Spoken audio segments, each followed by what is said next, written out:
right, what is up, everyone? Welcome to Sport Kings. It's just me and Brian right now. Brandon should hopefully be joining us a little Yeah, later. yeah. He's got some That's the plan, business. guys. The plan is Brand Man will be here soon.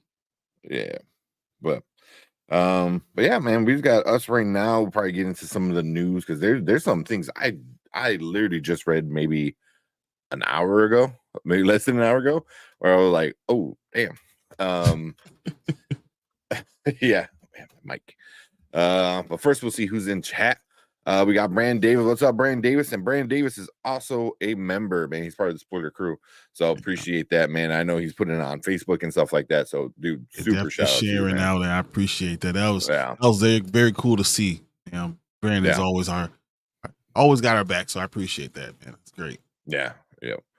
So super appreciate that, man. And then we got Mama Bear.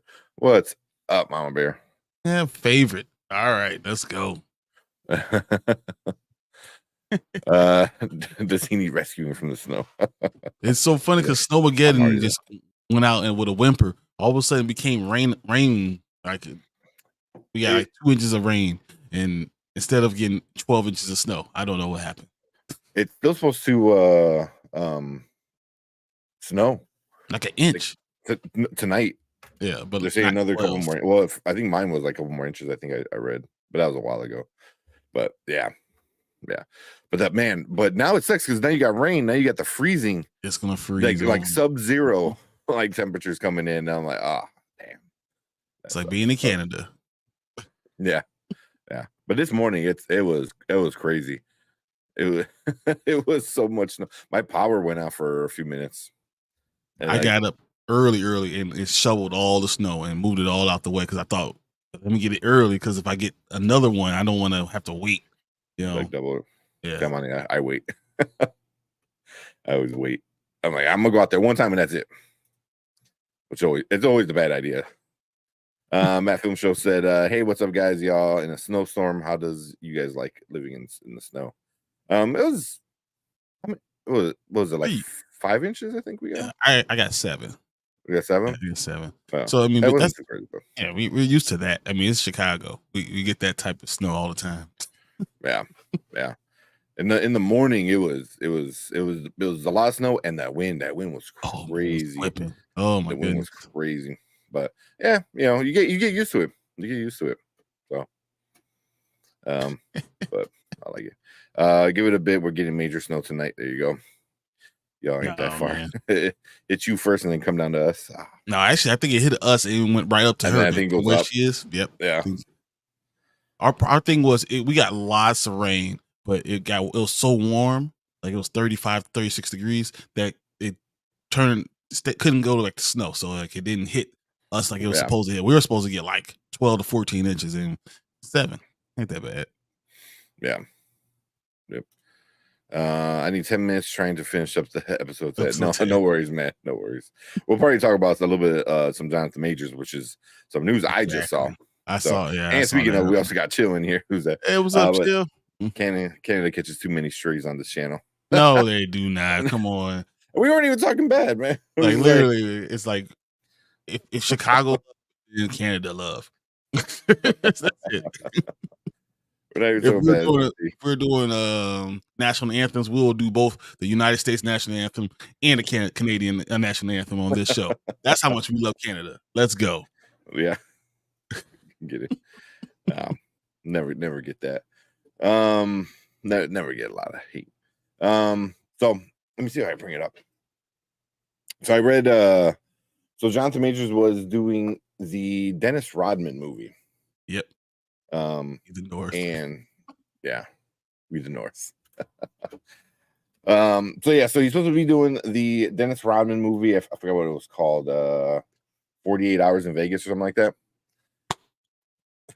Oh jeez. Mama, yeah, it's hilarious. Oh my god. That is too funny. That's funny. That's funny. That's funny.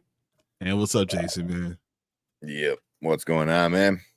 Yeah, I was kind of surprised. Kind of like right off the bat, I'm kind of surprised we got a lot of people. It was like a random thing that we just decided to do yesterday. So I figured we had some fun, yeah, just kind of talk about some other stuff we didn't get a chance to, and just kind of hang out. Let's see. All right, so Jonathan Majors was going to be in a movie about Dennis Rodman called 48 Hours in Vegas. If you ever seen that what was it called? That Bulls documentary. Which one? The big one Last on Dance. The Last Dance. Mhm. There's that whole story that they talk about where Rodman was in Vegas during like a playoff run and Jordan had to go and like get him and stuff like that. So it's gonna be those 2 days of Dennis Rodman. And I believe Majors was going to play Dennis Rodman, from what I understand. But it came out like earlier today. What time? I'm not sure. Yeah, a few hours ago. That he is no longer be playing it. But then I read the article, and it wasn't just like they dropped him. Like the production company are getting rid of the movie altogether. I thought the movie. I agree with Chill was said. I read that the Rodman movie was canceled back in March, so I think someone's trying to pile on. I actually heard that they were going to cancel the movie early last year. So, or was it maybe late spring, early spring last year? So I did see that it was supposed to be going to be canceled. I don't, but I think it is something that people are trying to pile on right now. So yeah. I mean, it's Lionsgate was the studio producing it, and they're just dropping it all together. So they're pretty much like canceling it, but they're shopping it around.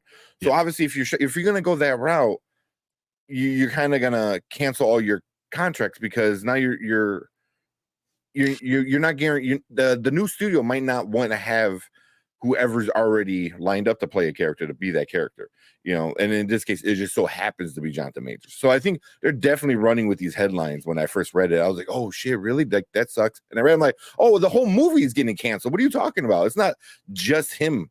But they're shopping around, but I just think you didn't want to be beholden to having the salary for the actors. Yeah, that makes more sense to me. Yeah. But you got who is this?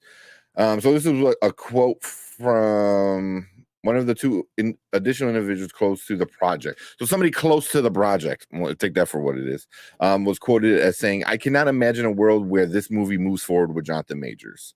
Yeah. So I was like, that's crazy. No, it's frustrating, but Yeah.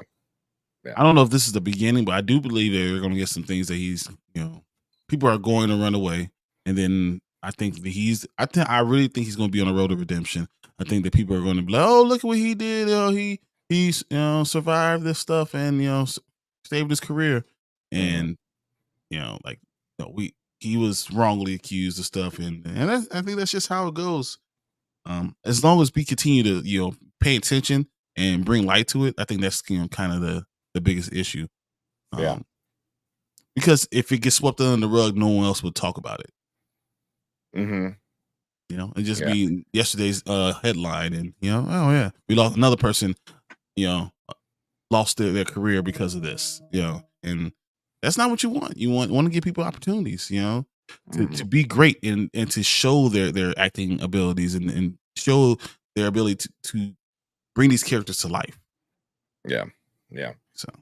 So yeah, I mean, this would have been a pretty cool story, especially, I mean, us guys like who grew up in the 90s and not just us from being Chicago, but I think like the three-peat, or at least the second three-peat, I should say, was definitely like it was a whole world thing. You know what I mean? Like, it was huge. MJ was the biggest thing. Dennis Rodman was just crazy kind of person in the midst of all of it. So it was such a great thing, and you can tell by The Last Dance. So making a movie would have been great, and Jonathan Majors in it would have been really, really interesting. That would have been really cool to see him like tatted up and with crazy color hair. And I just want to see who would play Carmen Electra. Like that too. But so he's technically out because the whole movie's like being shopped around. So it's not It's definitely a clickbaity headline, but he's still going to be part of the Understudy, which is the Spike Lee movie. So Come on, you know Spike Lee ain't gonna run away from yeah, nothing. yeah. So I believe this is who said this? A source familiar with the Spike Lee film was quoted as saying, "This film was extremely early, deep development where the recent trial wouldn't have been a conversation." So, but a representative for Lee and spokesman for Amazon Studios declined that comment. Technically, Because comment. Spike Lee said, "I put on who I want to put on." Yeah, It's just what it is. you know. And then the big question is still Magazine Dreams. You know, I think a lot of people want that to come out at least on Netflix, which I agree. It sounds like it's gonna be a really cool movie, really interesting movie. You know, especially if you're into like the gym kind of lifestyle or like bodybuilding lifestyle. Like it's gonna be an interesting one. But I hope they do. But it's the Disney's Searchlight, so it's the Disney banner, but it's the Searchlight studio under the Disney. You know how like they have the technically Fox Studios is now Disney, MCU, Pixar. You know, Searchlight is now under there. But yeah. So I mean, that movie's I'm been curious. done though. That's what I'm like. You just need to release it at this point. I don't understand. But Yeah. you want to do it at the right time. So let's say Jonathan Majors does get acquitted, right? Mm-hmm. Oh, I guarantee Magazine Dreams will come out the following week. Yeah. Especially I can see it coming to the Hulu, because Hulu and Disney Plus are kind of merging together. There's a lot of people that are already doing the test for it. I believe Kenny Sparks posted something where he's got the Hulu app in the Disney Plus app kind of thing, and there's other people that have that that test right now too. So that might be a thing, because by then you talk about say a month from now, a month and a half, that the appeal goes through or whatever happens, and then boom, it drops on Hulu. You know what I mean? Because you just have Jonathan Majors just being in the news might be enough promotion that you want to push it, but I don't know. But yeah, I read this, and obviously I clicked on it right away, read the article, and I was like, I was really upset. I was like, bro, I was like super mad. But this one, that the headline for CNN Entertainment says Jonathan Majors will no longer be playing Dennis Rodman in a movie. Hollywood Reporter has something similar. A few other places had stuff pretty similar. I'm like, it's great to pile on. I mean, right now he's looked at as a pariah, and they're trying to go run with that that storyline. And I mean, this is for what they're trying to do: get clicks, whatever it takes to be negative. Yeah. So we'll see. I mean, there's definitely, like you said, it's clicks, but I'm curious to keep up with the story of Jonathan Majors and see what else going on. I haven't had a chance to watch the full interview yet. Because I believe it's like 30. It's on Hulu now. I believe it's like 30-ish minutes long or something like that. I thought it was longer. Was it longer? Okay, like 40 something. But I know it's not short. It's not like a 15-minute, 7-minute, segment. It's like the full-on thing, which I'm curious to watch. I think Dre Mac. I think he just got off today. He was watching it, I think, this morning or something like that. Because I know he was watching, and then he got I think YouTube was like, no, black screen, cut him. Which kind of sucks. That happened with us before too. So. Oh yeah, come on. Wow. You get used to it now. Yeah, I know, right? We just wait it out. But yeah, we'll keep everyone updated. And if you want like really good updates, Chillmonger, who's in the chat, definitely he does updates all the time. He's right down here, so go check out Chillmonger. Dre Mac Show talks about it all the time. Danny does this and that, I believe, her channel, her YouTube channel. Danny Does Law is her on Twitter. Kat, has been doing great stuff with her. She's been breaking down the actual transcripts, so now you can read what was said, so anything that Danny might have missed just from hearing it, you can go back and read it now. So, but yeah, cool. I just thought that was interesting. No, But I it's thought that getting was really cool. And yeah, it's about 42 minutes 42. long. Dang. Okay. So it came out. Yeah, it came out today. So it's definitely on my watch list. Usually I get time to watch stuff at work, so I'll probably watch it probably like Monday or Tuesday when I'm at work. Yeah, we could Yeah. do a breakdown, talk about it later. But yeah, Yeah. that's Yeah. Yeah. But let's see what we got. We got Brand Davis said, yeah, the Hulu Disney bundle. Nice. That's the way to go, I think. And he said, Mr. Major should have went on Club Shay Shay. Club Shay Shay. Everyone says that, man. I Everyone don't. says that. That's no. Why would he do that? I don't know. Yeah. And then we got Cleves. What's up, Cleves? Cleves, what's up, man? Let's see, we got So our two Preston. What's up, members. Preston? Appreciate you guys. Yeah, Hey, Preston, because Cleves, it's a weekend, but it's a weekend, so that makes sense for Preston to be here. Yep. Yeah, appreciate you being here, man. Said you guys got a lot of snow, all right?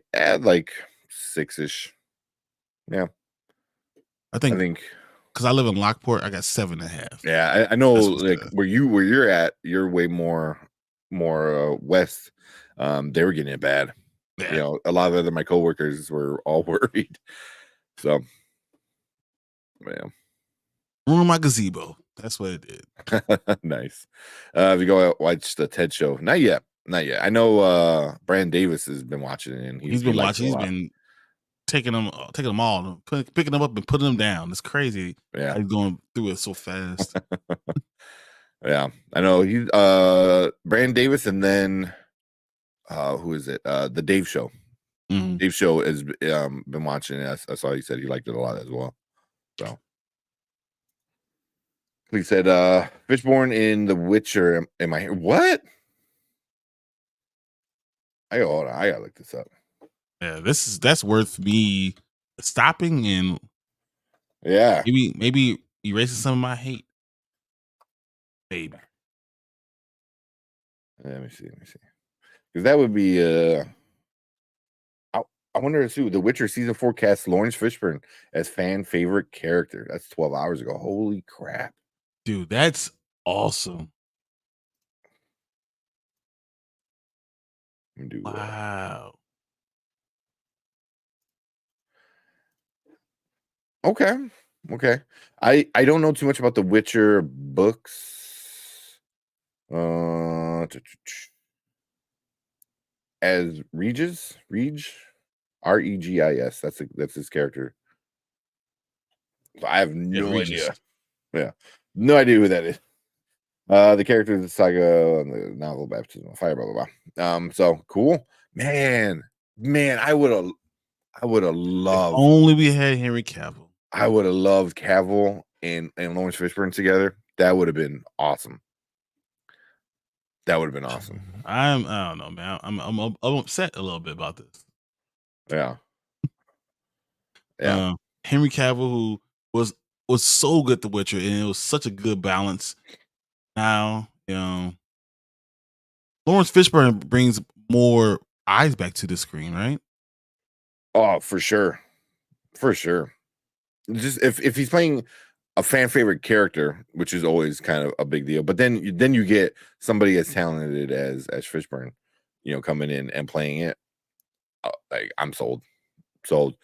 I'm like, yeah, he's awesome, man. I was watching this video today talking about the Matrix, and they're talking about how Keanu Reeves would be like, "Whoa, wow," and then Lawrence Fishburne would like go on the soliloquy that was like Shakespearean soliloquy, and then the Keanu Reeves would be like, "Yeah, you're right," and that was that was their scenes together. That's how it always went. Because he's just an amazing actor. He's incredible. And even the movies I didn't love as much, 2 and 3, or 3 probably more. But his voice, his presence was amazing, always. Yeah. So yeah, I think that's part of the reason why the 4th one didn't do well, because no Lawrence Fishburne. I know that's such a missed Don't believe it. Yeah, like it was it Yahya, I believe, right? Yeah, you haven't seen. Yep. Great actor and stuff, but he's not Lawrence Fishburne. Yeah.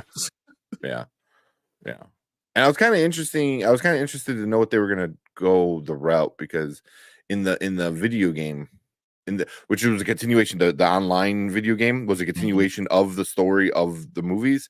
Like he dies, like Lauren Fishburne, Morbius dies.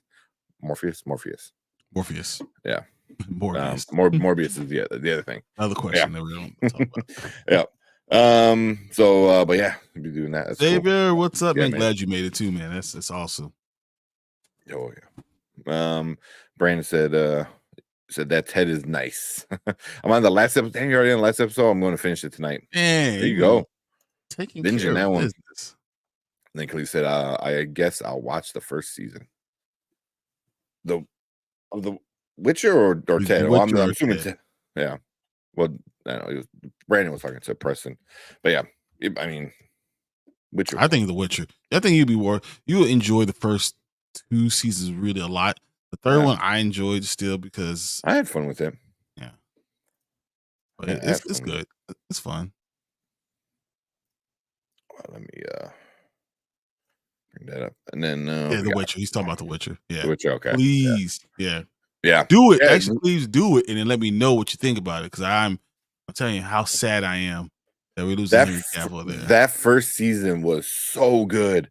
The second season was good. I like the third season better than the second season though, just because everything they did with Cersei or Siri.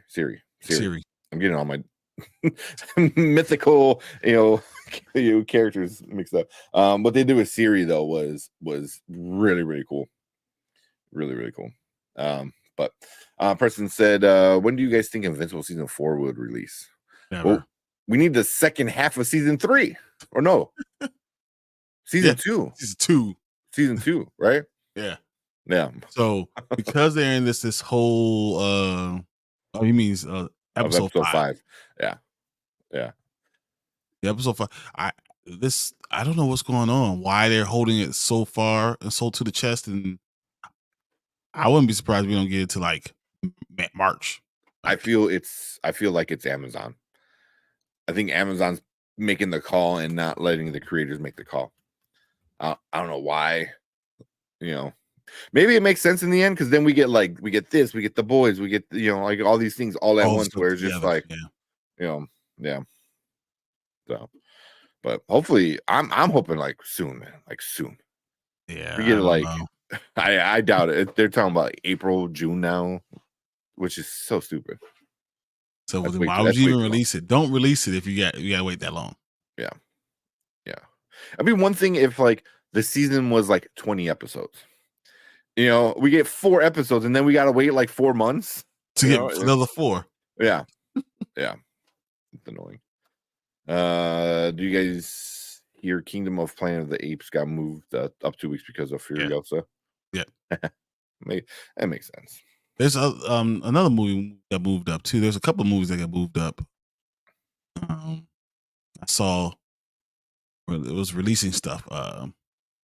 New release dates. It was Kingdom of the Planet of the Apes, and what's the other one?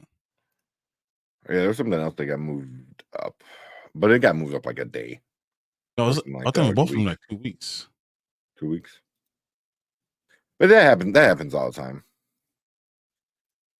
You get you don't want to have it fight, but like everyone always compares it to Barbenheimer. But that was such a unique, weird thing, Well, but I don't see you, and then you have to kind of go into it. Was it Kong? Godzilla versus Kong? Oh, it might be. Usually, I really don't pay attention to release dates until they're like a month out.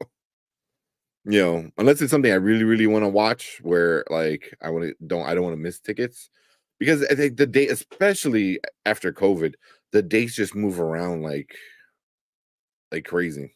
You're not wrong. I mean, you saw what's been happening. It's been nuts. Yeah. So, I mean, like technically, the Magazine's Dreams, the Jonathan Majors movie, that should already had come out, right? I believe in December.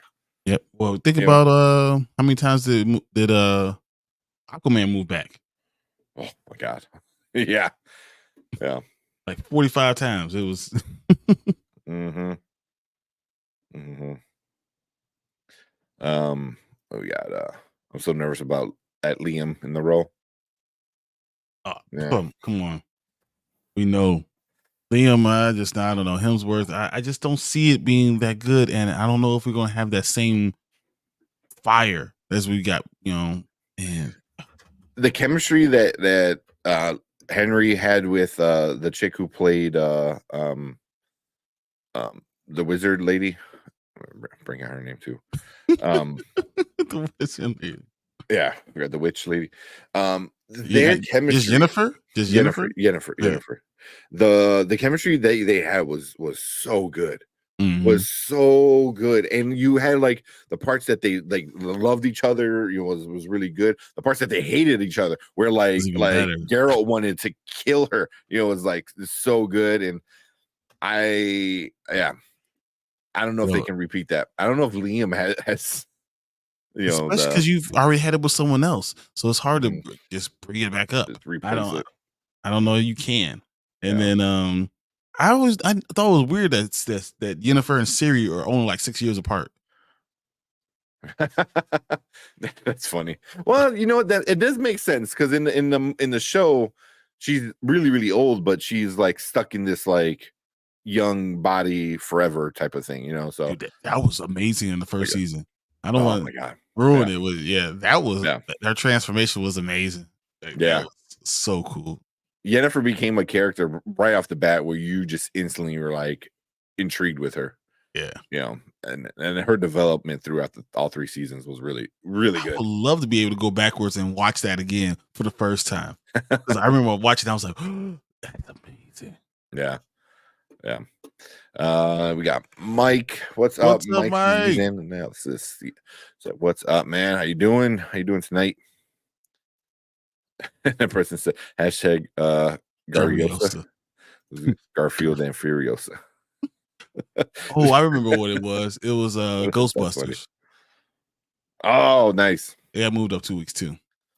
I'll take that. My God, my cat is like laying right on my keyboard. There was something else. I wanted to get into before. No. We gotta answer this question that he's been asking. Matt. Go ahead. Did I miss it? Yeah. Good. All right. Oh yeah. Oh shit. Forever.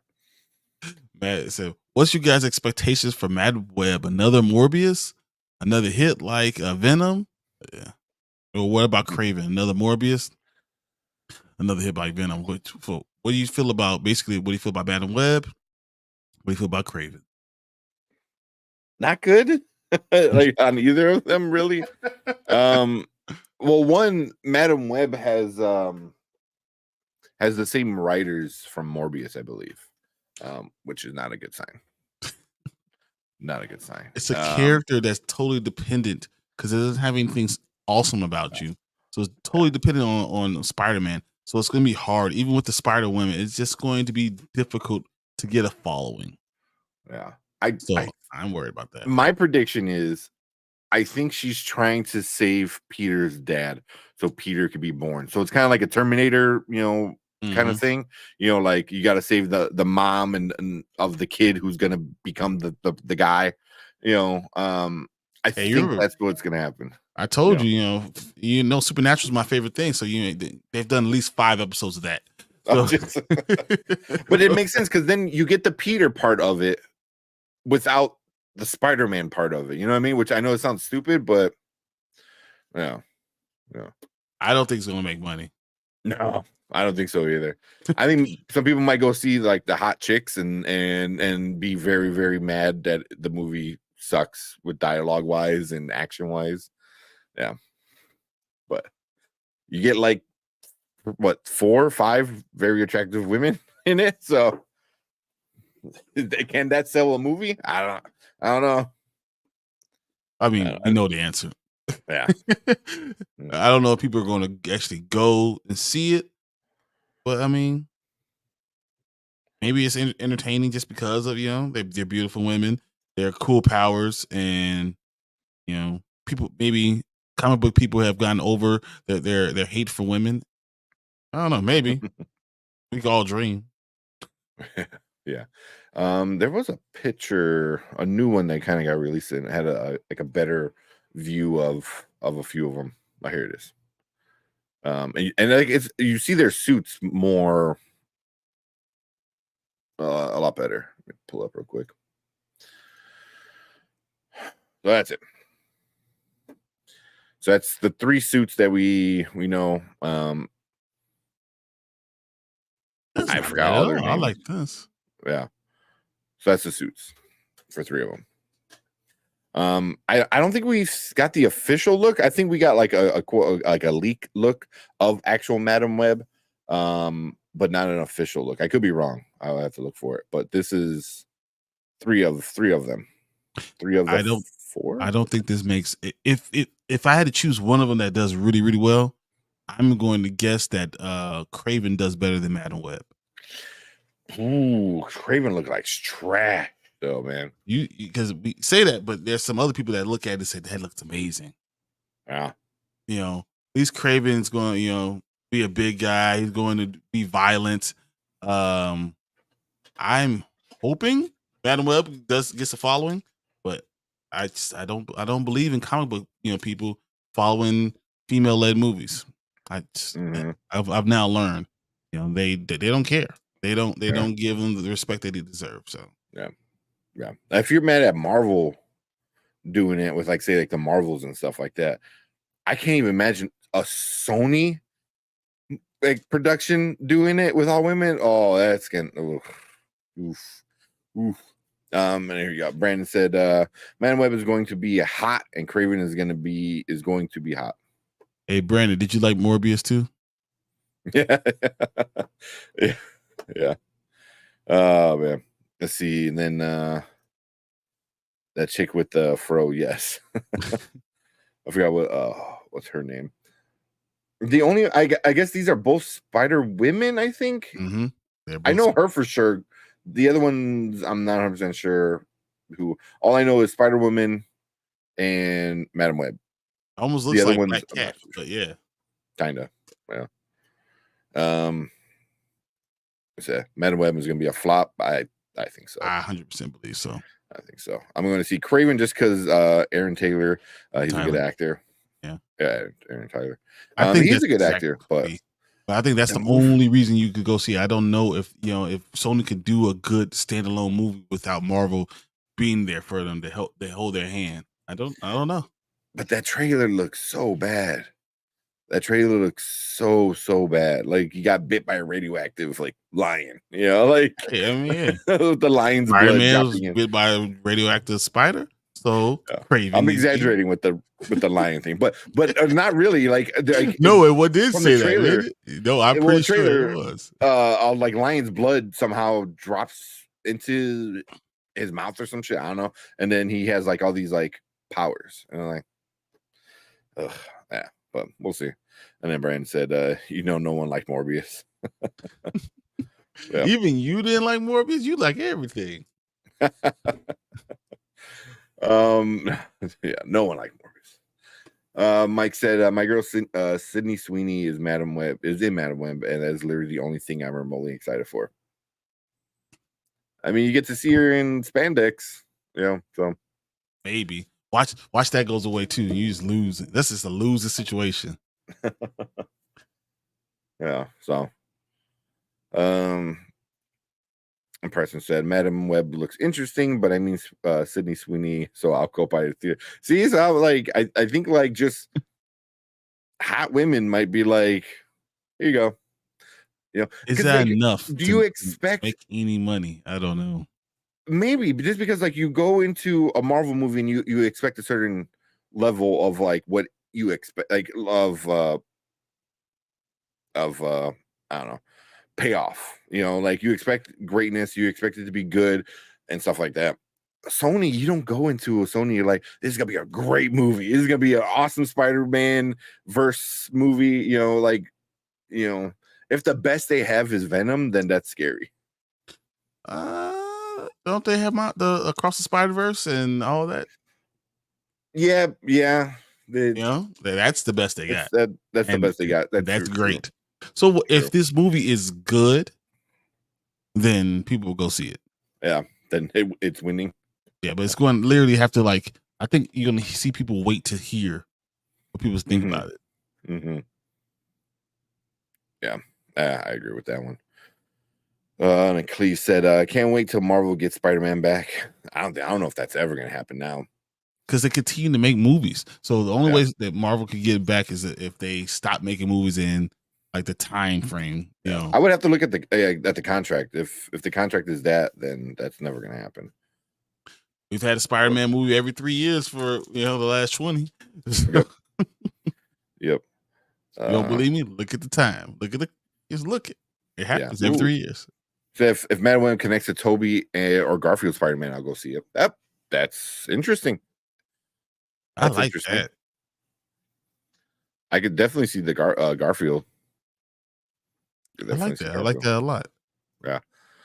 We got ABC Cinema. What is up? What's up? Said I'm going to see Madam Web for Sydney Sweeney Big Old Bitties. I know it's funny, and I'm sure you're not the only person, man, that feels the same way. This is the one time I don't believe hot women together will be enough. It's not the one time, guys. It's not the one time. Yeah. You can say what you want to say about the Marvels, but I mean, two of those women are gorgeous. Mm-hmm. And Tiana, oh, good Lord. And Brie Larson, you can not like what she says, but she's still very good looking. So I mean, just saying. Yeah. Is it Far From Home too? I don't know if Far From Home. I know it was. Far From Home is still has to do with MCU. Marvel. I know Feige had a lot to do with it, but I know it was like that. This Spider-Man solo movies are weird. Far From Home always has Marvel part of it. That was the thing. So they haven't done any of those without Marvel's input. Yeah. Without like Kevin Feige's production, thing being like the main production. Yeah. All the best Spider-Man movies are Sony. No, all the Spider-Man movies are technically Sony, but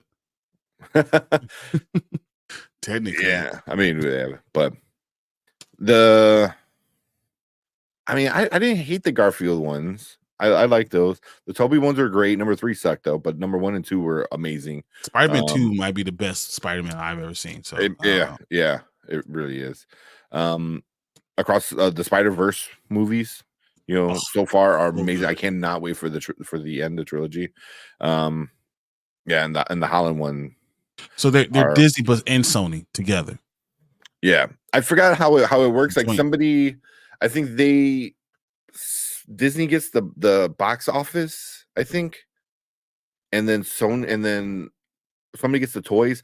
I forgot, but they have a weird deal where one group gets one sort of set of money and the other group gets another set of money, kind of thing. So I know Disney gets the lower end of it, because technically Sony owns the entity still. Yeah, so it makes sense. Yeah, but also at the end of the day, it's like Disney knows, like, if you want to make your other characters better, other movies, and you want to put Spider-Man in them, then you kind of take that little bit of a hit. To make sure the movie does well, because if that movie does well, then all the movies that he's in does well too. Yeah. I mean, but if a movie makes $1 billion, I mean, no one's really losing. You know what I mean? So it's like we all win, guys. Yeah, pretty much. Sony will run Spider-Man into the ground before they give it back. 100%. 100%. I don't know, man. I mean, how can you really run Spider-Man? Spider-Man is one of the most popular characters has ever been. There's probably more Spider-Man movies than of anything else. Like there's Spider-Man, the Batman got to be real close. Mm-hmm. Like, yeah. I was gonna say the better, but not really. There's some Batman ones where you're like, oh. No, I mean there's some great Batman ones. There's some terrible Batman ones, but Spider-Man movies are usually pretty good. Yeah, true. I don't think you can say there's any terrible Spider-Man movies. Yeah, I mean, 3 wasn't good, but it wasn't like terrible. It was better than the Clooney Batman.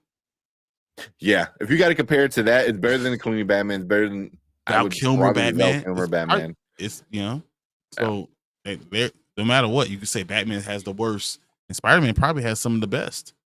Even though Dark Knight is probably one of the greatest comic book movies ever. But yeah, it's right up there.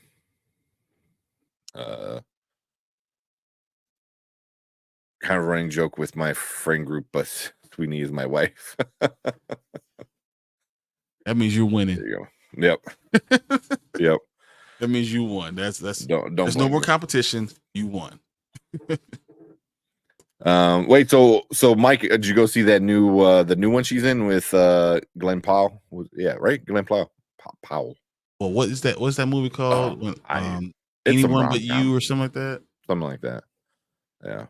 I mean, I know a good chunk of the movie she's like in a bikini because they're like on a beach or some shit. So obviously put her in a bikini, put him without a shirt and then boom. You know, it's like everyone's happy. Dude, what's the movie about? I don't know. I'll go see it though. Yeah. All the Spider-Man movies are only by Sony. Yeah, that's a Sony owned Spider-Man. So anything that Spider-Man is, Sony has to be part of it, no matter what. There is nothing without Spider-Man, without Sony. Let's see the contract. Then let's see. The deal allows Sony Pictures to continue to own, franchise, and distribute, and have final creative control of the solo Spider-Man films, with Walt Disney Studios Motion Pictures distributing the films with his other appearances in a supporting capacity. So Sony, trying to see what Sony makes money off of all the movies. Disney only gets the ones when he's available. Okay, makes sense. So he goes, Disney does not profit from the box office receipts of Sony produced Spider-Man films, but stands to gain from merchandise. So Sony gets box office, Disney gets merch. That's the deal. Because I knew it was one gets one and one gets the other. So there you go. Cool. I always said that one already. Yeah. Oh shit. Sony's gonna be going broke if they keep making these bad movies like Morbius and Adam Webb, because you keep on making Spider-Man movies about Spider-Man and Venom 2. Oh, yep. Even that Italian Spider-Man was great. Wait, which one? What? I can't think of which one he's talking about. He's talking about the monkey one. Hey, which one are you talking about, man? Because it's like that sounds silly. I think if they would let Raimi do Spider-Man 4, I think they would redeem the third one. Yeah. Oh, yes. That would be great. I hope they do this. I've already heard that they might entertain that. Yeah. Anyone But You. Yep. Yeah, he goes, yes, literally only saw that movie for my wife.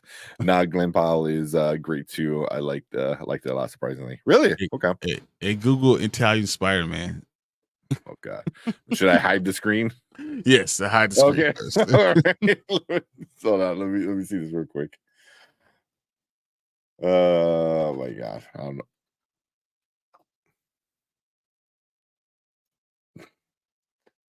What? Oh my God. And the budget, like it says $9,500, $9,500 Aussie, whatever it is. That's funny. That's funny. There was also the Japanese Spider-Man when he was like a Super Sentai kind of guy. All right, I'm gonna bring this down. We can start moving on. Who the chick with the fro? I'll take her over Sweeney. I don't know. I got double check who everyone is. Is that Celeste O'Connor? I don't know.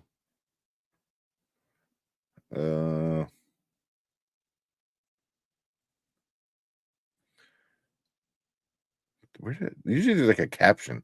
They don't do that shit anymore. Or maybe it's on Twitter. I don't even know who the cast all is.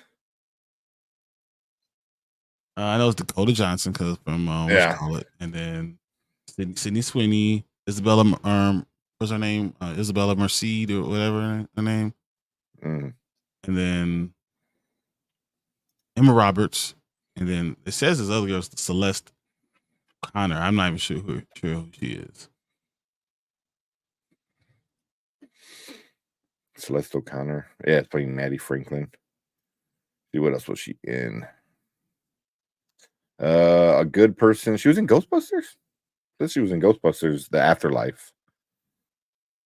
Really? She's gonna be in the next Ghostbusters. Oh, was she one of the, she must have been one of the friends. She was in the Freaky movie. Yeah, she must have been like a friend or something. Phoebe's classmate. So yeah. Phoebe's classmate. Yeah. That's all it's this is like okay. Well, I think I remember her. I think she was like the older girl. When they were like all around that hole, where all the ghosts started coming out of. Oh yeah. Okay. I Yeah. think she was like okay. one of those kids.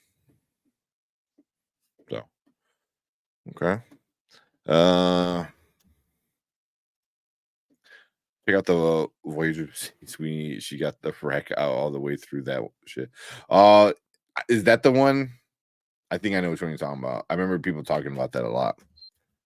It's like like almost like a softcore porn movie. Like What? because it's like it's a voyeur, whatever it's called. So it's like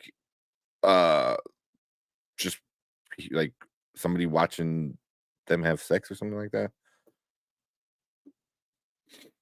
Yeah, but I Okay. remember people were going crazy about that one because like she's nude a lot in it. Tanning Spider-Man. Does he shoot spaghetti instead of webs? Stop. It almost looks like it does. Stop. When you look it up, like it almost looks like he does. That's funny. I don't know. Something about her being 26 is just too young. I can't.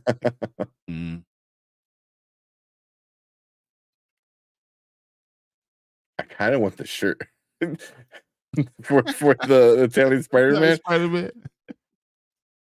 What is it?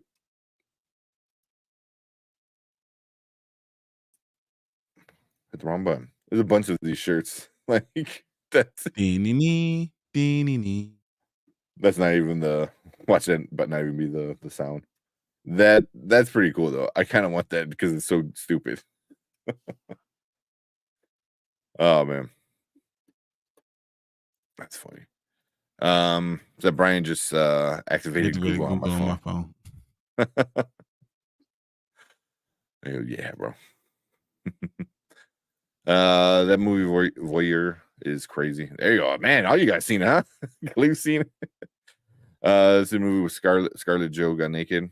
There's a few I think where she gets nude. Right? Isn't there like at least 2 movies? I think. I know one for sure. Yeah. Oh, dog, you're turning me on to movies with my wife. I'm surprised you haven't seen that one. Yeah, man. Because that was like that was right when she was getting big from Euphoria. She came out and did that, The Voyeur, and then people were like, "Oh, like who's this?" What the hell?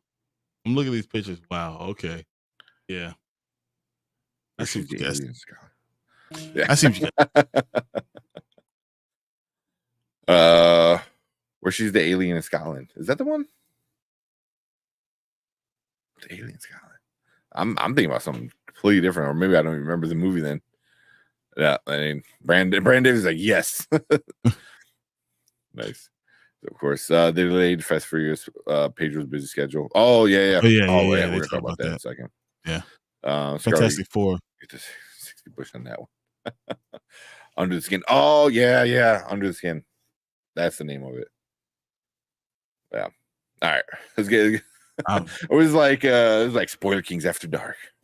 Exactly. ScarJo really gets naked in that one. Yeah. You know, same thing with because I know like she got her nudes, leaked, from that whole like cell phone kind of stuff too. And I think that movie came out after that. It was the same thing with what's her name in with Jennifer Lawrence. She's like, well, fuck it, everyone already saw me naked. Like, I might as well make some money off of it. Might as well make some money. Well, all right, let's get into this real quick with the Pedro Pascal thing. I thought Megan Fox was going to get naked in Expendables 4. That might be the only reason why people went to go see that movie, because I gave up on that a while ago. The Expendables.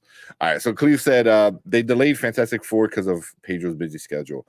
So I thought Pedro moved around his schedule. They said they delayed everything else because Fantastic Four will be filming Q3 of 2024.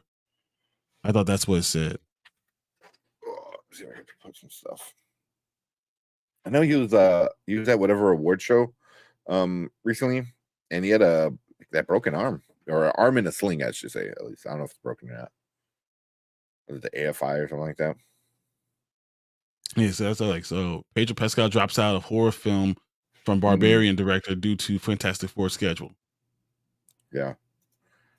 So comicbookmovies.com said Fantastic Four film reportedly delayed as Pedro Pascal exits Weapons to clear his schedule. Okay. Yeah, so he's dropped out of the horror movie because he's going to do Fantastic Four. Yeah. Yeah. So yeah. Meanwhile, in if Fantastic Four won't start shooting until Q3 of this year, an early May 2025 release date sure does sound ambitious. Yeah, there's no way. It's unlikely. Yeah. You can't shoot a movie, and then a movie like that where it's gonna need so much CGI and everything like that to be out and ready by May. That's crazy. No, it's impossible. It literally is impossible. The only thing you can do is maybe August, September, maybe. Yeah. And then Chill said, Pedro isn't worth it. Is not worth it. I just think that, I don't know. I mean, maybe he proved me wrong. I don't think that it's a great fit for Mr. Fantastic. I just don't see it. But whatever. Maybe I'm wrong. My more thing is the age. Like, if you want to go with an older version of a character, fine. But then you run into a problem of it being an older version of the character. What are you going to do when Pedro, in 15 years is 67? Old? Yeah. How old is he now? He's 52, isn't he? Damn, I thought he was old. I thought he was older. But yeah, I mean, 67 is not too bad. No, that's old. It is. I mean, but not Hollywood old. I mean, freaking. It is when your co-star's like 32. That's a bigger problem too. Oh, he's only 48. He's only 48. 48. Oh, what's that? That's was it Robert Downey Jr. was around that? Yeah. Let's say he has to do it for 12 years, maybe. That means he's 60. That's still old, but Hollywood old is different than normal person old. Nah, not for everybody. I mean, there's Ant-Man old, and then there's like, who you say, Samuel L. Jackson old. Nick Fury old. Nick Fury old. Yeah. But I don't know. I mean, he's a good actor. I don't know if I'm kind of curious what's gonna happen. My problem is, though, he's so big and he's just everywhere right now. Is that going to take away from the movie, a little bit, So, see. I just don't like the casting of it, but it is what it is. Yeah, I want to see the full cast, because we have the leaked cast. We all say what they say it's going to be, but I want to know what the official cast. But yeah, like you said, it's like the Invisible Woman's going to be 32 years old. 32. That's at the most. Yeah. That's just makes sense. I forgot what her name is, but from Sue Storm. What's her name? Fantastic Four. But she was in the Mission Impossible movie. the last couple ones, I think. She was in but Fast yeah. and Furious movie, because he's what's called sister. Oh, yeah, Jesus. And the ABC, anyone gonna watch that TED show just dropped. A bunch of people in chat are just loving it. So it's definitely on my watch list. I'm gonna watch it. Like, hopefully, Vanessa Kirby. Yeah, that's her name, Vanessa Kirby. There you go. But yeah, definitely gonna watch that TED. Yeah, chill. We appreciate it. The chick they cast ain't high enough. Really? Vanessa Kirby? I think she's pretty attractive. She's all right. Yeah. We got Brandon. Every time I see Pedro, I just think about him and that damn electronic whip in a cowboy hat. From the Kingsman. Yeah. That was a weird one too. I was like, that was weird. Mama Bear said Pedro isn't Mr. Fantastic. Reed Richards has to be so cool and so much of like almost like a douche because he's so arrogant, and I don't see it, but whatever. Yeah. Pedro killed it in Game of Thrones. His fight with the mountain was brilliant. It really was. Yeah. Game of Thrones is the thing that took Pedro from being just like a little side character and this kind of person who shows up randomly to being, oh, this guy can do shit. But that's how he was in Game of Thrones. He was a cocky, arrogant. That's why he lost the fight. His character was cocky and arrogant, thinking he can win and wind up. But you have to not just be like cocky, arrogant, but also be the smartest man in the room every time you walk in. Yeah. Every time you walk to any room you walk in, he had to be the smartest man in the room. That's hard to pull off. It's hard. I think he could do it. He's a good enough actor to do it. But my thing is just the look of it. And I know how Chill feels, putting in he's I forgot what he's Hispanic. Kinda, I guess. Well, but you're putting a Hispanic man. It's like Chilean, right? I think he is. I think he's Chilean or something like that. That's just a little bit different. His skin is the same as everyone else's skin. It's all the same. Oh man. So we got Brandon said, ABC, I'm almost done with it. He goes, I'm on the last episode. It's awesome. Talking about Ted. So yeah, I'm gonna definitely watch it sometime next week. That'll probably be just me because I know my girlfriend don't really care. Mm-hmm. We're where are we at? I think we have like 10 more episodes and we're done with the Water 7 saga for One Piece. You only need about 800 more episodes. You're good, man. I think I'm at the saga ends at 325 and I think I'm at 315, somewhere around there. And there's like 1300. Only 11. So really 800, right? You're right. So yeah. The skin is what I'm more focused on. Yeah. Yep. Exactly. Yeah. But even with him, like you said, like he's South American, they tend to be more light complected. But at the end of the day, he's still like he's South American, but when you're from Chile or Argentina, are you really? I mean, I don't know. You come to America, you're Latino. Not when if you're Argentinian and you come to America, you're white. And they're in the same place. Yeah. I mean, you're definitely white. You're white passing. I'm gonna put that. You're white passing. Like no one would know that you probably speak very fluent. Well, they don't speak. Spanish, they don't. Portuguese. That's why. So it's like you're saying, Hispanic is like Hispanic is Spanish speaking. So that's what I'm saying. Like it's not Hispanic. Yeah. Well, they're South American. I think is because Latino for me is always like more like Mexico to Central America, and then once you go into South America, it's more South American. Because that's when they start speaking Portuguese and stuff like that. But it's not Hispanic because like people from Brazil aren't Hispanic. No. But I guarantee you have like you go to some racist dickhead and they start speaking Portuguese. They're like, hey, don't speak Spanish. That's because you don't speak nothing else. Because Americans only speak one thing: English. I was gonna say ignorance. Ignorance. The One Piece live action was dope, bro. It was so dope that I wind up starting the entire show. Something I thought I never wanted to do. I never thought I wanted to do, just because I'm like, I don't want to go down that route. There's He's like, I don't want to go down this rabbit hole, as he's walking in, crawling down into the rabbit hole, like further down. But after the show, I'm like, okay, I need to figure this out. And you know what? It's funny. He's going to be caught up, guys. I promise you, he's going to be caught up this time next year when they release 500 more episodes. No, they just released another season on Netflix the other week. So that I think there's like 20 something seasons on Netflix. Yes. I forgot how many episodes that is. I would never start anything like that. Yeah. But I know he's writing. He's about to write the final saga.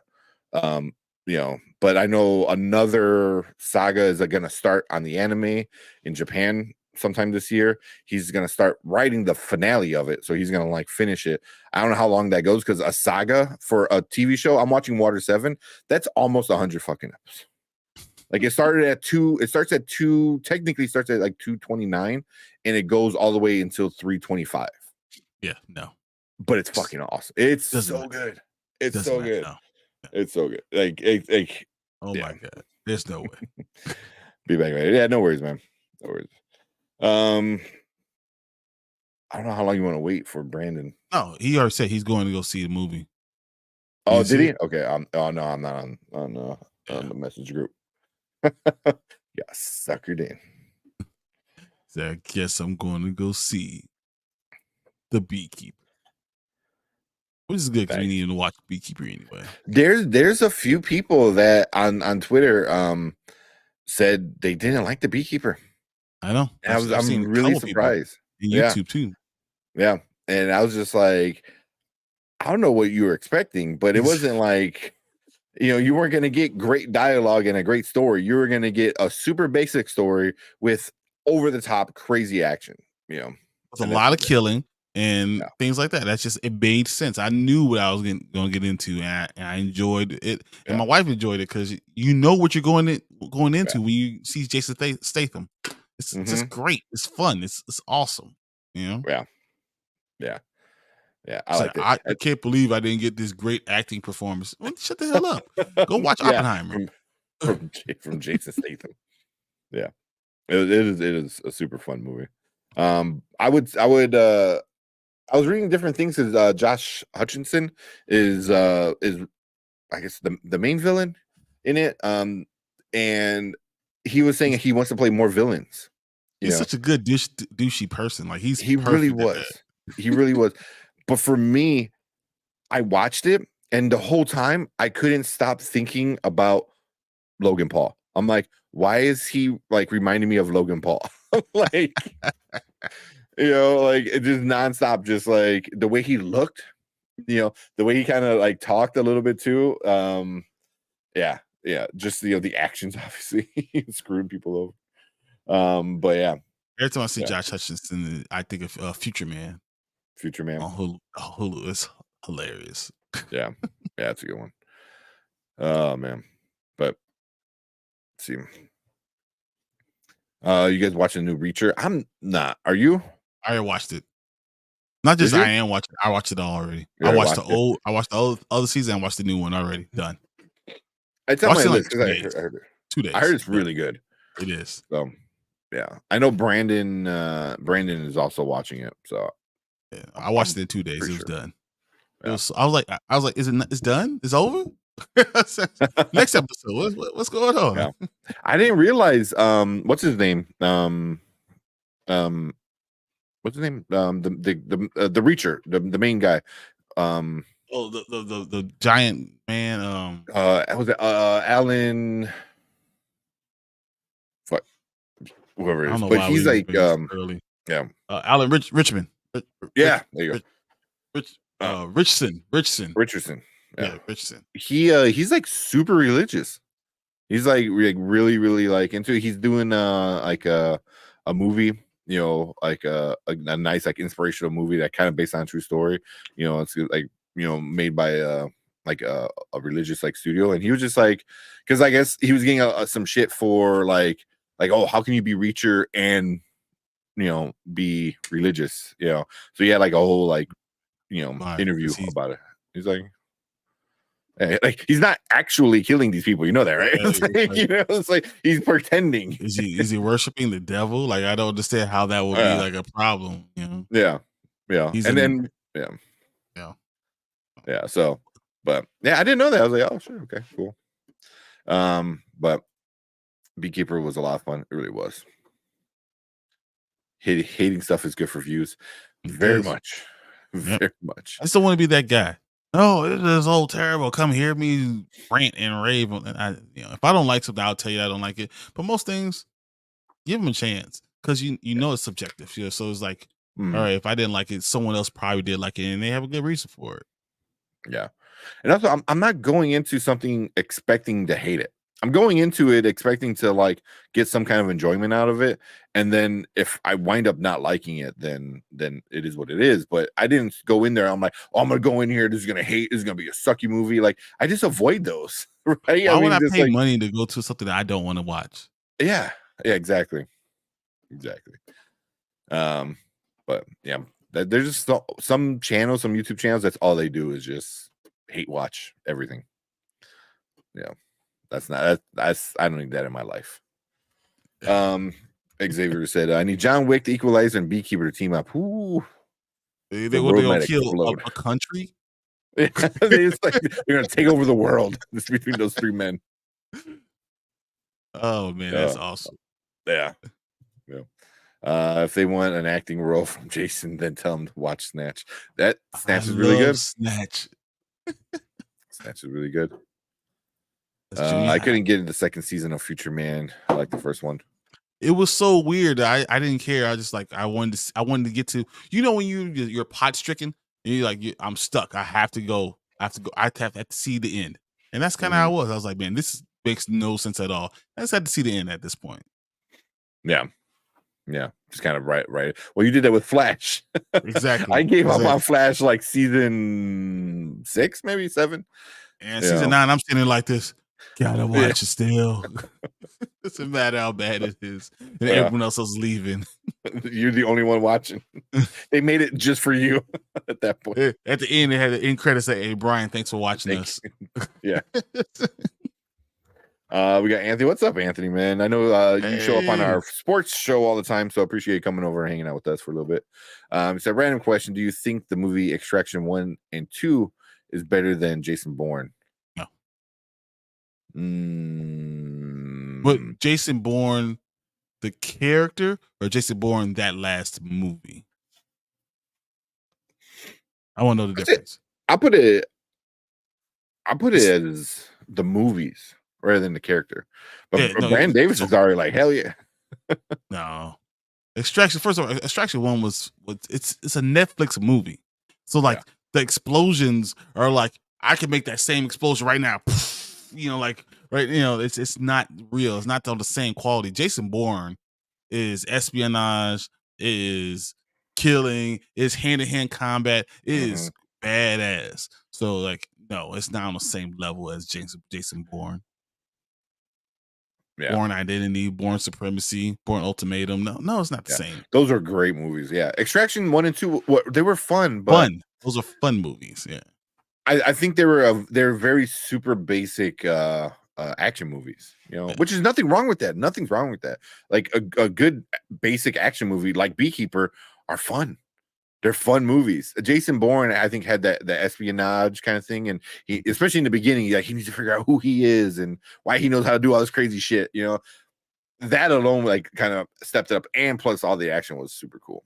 Yeah, and the level of acting is not the same. Come on, guys. Yeah, let's be real. I said the shaky cam in Bourne is back though. Yeah, I don't like that. I don't mind it. I know it bothers a lot of people, but it didn't bother me. Yeah, when the first one came out, I forgot what year it was, but I remember a lot of other movies had that same kind of thing. That was kind of the. It's because the point of view, your first person point of view. Yeah. Yeah. Yeah, you want to make it like, oh, you're there in the action with them. Like, no, I don't like that shit. I don't like it. I'll deal with it. It doesn't like make me nauseous or anything, Yeah. but I'd rather have like one solid, good looking shot rather than like the shaky cam. Brandon said the guy who plays Reacher is the dude from Fast X. Yep. Yeah, same person. Yep. So I saw that one from ABC. We'll get into it in a second. Batman Begins has that shaky cam fighting. I hate it. And it's so funny because Brandon loves Batman Begins, but he hates the shaky cam. And I was like, dude, you other movies have been in it. You know, like I don't understand. You're saying this is the greatest Batman movie of all time, and then you say I hate shaky cam. It's so stupid. And I was like, you can't say both. Like it doesn't make sense. Yeah. Someone call him out on that next time he comes on. Yeah, I Call can him do out. it. It's like, how you gonna like Batman Begins and shaky cam, and hate shaky cam? Hate shaky cam. Like it's Yeah. exactly the same thing, man. Yeah. Said Bourne was cool, but I wasn't a massive fan because I kept comparing it to Bond. He's Yeah, totally it's kind of it was different. hard. It was hard to do, but I think by the second one, I'm like, oh, this is its own thing now. Yeah. Matt Damon is an amazing actor too. Yeah. Oh yeah. Bale's Batman combat is terrible compared to Affleck.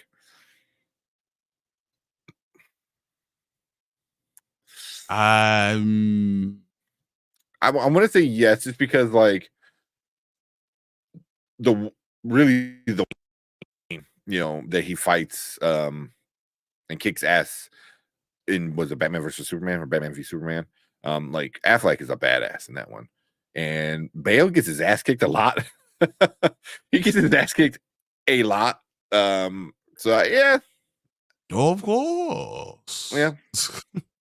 I don't know, man, because You know, but the acting wise is so much better with Bale. uh-huh. You know, so Yeah. Think of that warehouse scene. Oh yeah, no, that's yeah, the exactly. one. Yeah, when he's saying Superman's mom. Yeah, that one. That's the one because all the other ones like he wasn't that great. It was okay. But that scene alone is amazing. Because he is whooping ass, and I don't think we haven't seen a Batman do that, like whoop ass like that. Since Keaton. Probably, yeah, Since Keaton. yeah. So I mean, no, Bale did a lot of stuff. When he was in that building where he was fighting all his way up. He was punching people in the face, but they were regular people. Like just it's. I mean, when there was all the fake, the the clowns, fake jokers, yeah, the clowns, yeah, exactly. Yeah. So, but yeah, I mean, it was okay, but it wasn't epic. That was an epic thing. I'll give it that for sure. All right. So we were going to talk about Echo, but I don't want to talk about Echo without Brandon. Ah, huh? I guess because I know he had some things to talk about too, and I didn't want to. So we could talk about it on Monday. It's not that big of a deal. And then no, we got release it now. We could talk about it on Monday too. We got released Echo today because this weekend is probably you wait till that long. Yeah, it's gonna get washed in the wash. What else? Oh, and then Holdovers. Yeah. I don't even think he probably didn't even watch Holdovers. No. So okay, you wanna knock out Echo and Holdovers? Sounds good to me. We'll call it a night. All right, so let's do Echo first. All right. You know what? Hold on. Since there's just the two of us, I can actually add a banner. Yeah.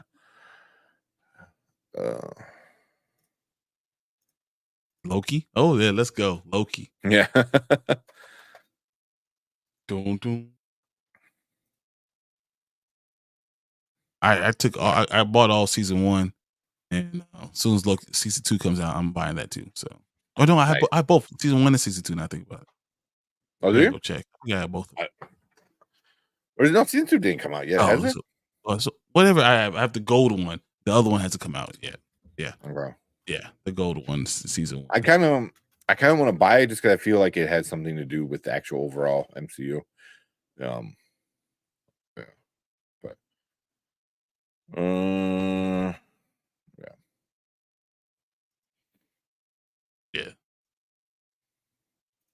Victor Timely. I should get to Victor Timely just because it's the last time you want to see him.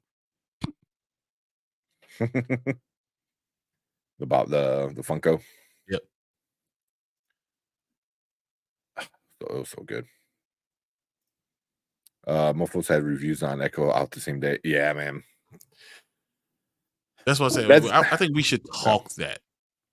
Yeah.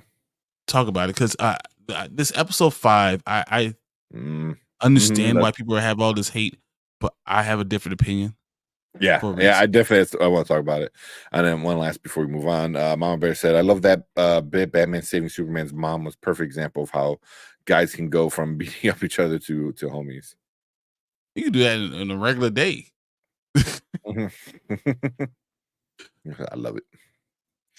Yeah, I mean it's cool, but it's just the way they got there. I thought was stupid. The Martha, why'd you say that name? I was like, oh my god. What was that name?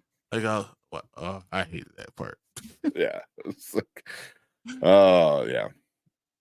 Yeah. And also it's like you would think like the way just who Batman is, he would already know everything about who Superman actually is and all that stuff. You know, well, no, it was Superman. No, my bad. It was Superman that freaked out when Batman said Martha. Right? No, it was the other way around. No. It was Batman that freaked out because he was going to kill Superman. Because why'd you say that name? Yeah, that was stupid. Oh, horrible. All right, let's move on. Let's do Echo. Talk about this. All right, what is up, everyone? Welcome to the Spoiler Kings. My name is Tank Kramer. I am with Brian the Grizzly, and we are going to do our review, I guess, spoiler review of Echo. All the episodes came out. All 5 episodes came out, and yeah, people got a lot of different opinions about it. It seems like most people either love it or hate it. It's funny that it came out. The numbers that it came out with was huge. So I think Disney knows that their initial numbers were amazing. The viewership of Echo is huge. Mm-hmm. Yeah, it's huge. Yeah, I think it was the #1 show on Disney Plus. Like, since the release, Rotten Tomato scores aren't the best. Like technically, it's the second worst MCU show. Which I don't know if it deserves that or not. I don't know. We'll definitely get into that. That's critics.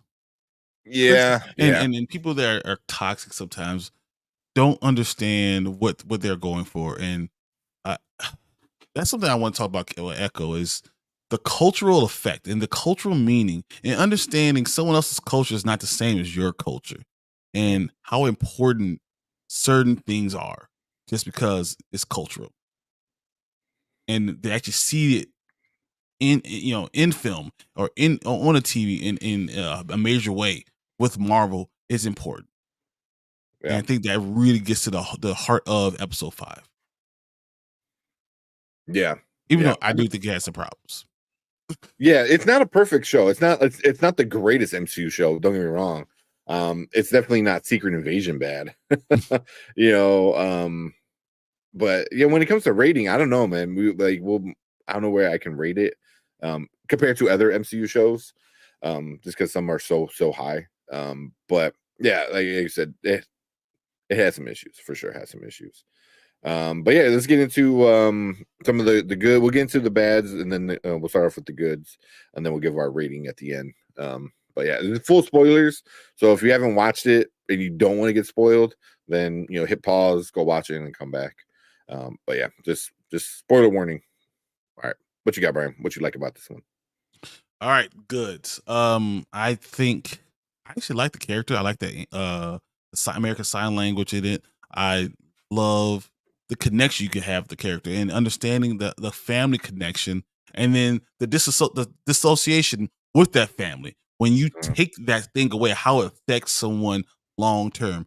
And then the Stockholm syndrome, right? Because this person who did cause this to you becomes your family. You fall in love with that person, basically. Not in a romantic way, but in a family type of way. That was interesting. So like there's so many, and then the character going back, losing that part of herself because she was for 20 years she was going away from this. She's Choctaw Indian, go away from the reservation, losing that for 20 years and then be able to reconnect with Bonnie, reconnect with Chula, reconnecting with the entire family. I enjoyed that journey. I enjoyed the diving into what, you know, their storytelling and how where this tribe came from and who are the matriarchs and how, you know, they came out of the caves, and the whole storyline was so good, and how you can mix in someone's culture with the story and give us something new. And I thought that is very well done, and showed the importance of it and had respect for it. So it's not just like you did it respectfully, you know, to the point that, you know, it was on the chocolate, it was on their website, Yeah. you know. Oh, yeah. You know, so on their website, so that they know it really have respect for it. I think that is huge, but I think a lot of people have hate on it because, oh, it's not, you know, what I'm used to for a comic book movie, but a comic book show, but it's different. If Echo was not a Marvel thing, this would be one of those really great TV shows that people were like, did you see that? I didn't see anything about this. I didn't know anything about this. If this just came out on Netflix and it just had nothing to do with Marvel, people would have been really loving it. But because it's a Marvel, now it has to be comic book accurate. It has to be all these things. And I think they missed out. They missed out on something that was really important. And it's a psychological point. It's a trauma point.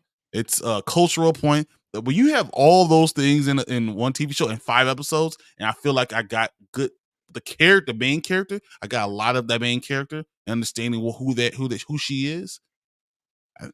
That's great. I think it's really, really well done. So those are my goods. Yeah. Yeah. And then real quick, Professor said, I agree. I love the culture aspect of Echo as well as a few Twilight Saga cast members. So there you go. That's cool. And then Xavier said, the good Maya's relationship with Bonnie, seeing scenes from Maya's perspective and the supporting cast. And I'm kind of there with what you said, Brian, and what Xavier's saying here. The actress who plays Maya was really good. I really enjoyed her.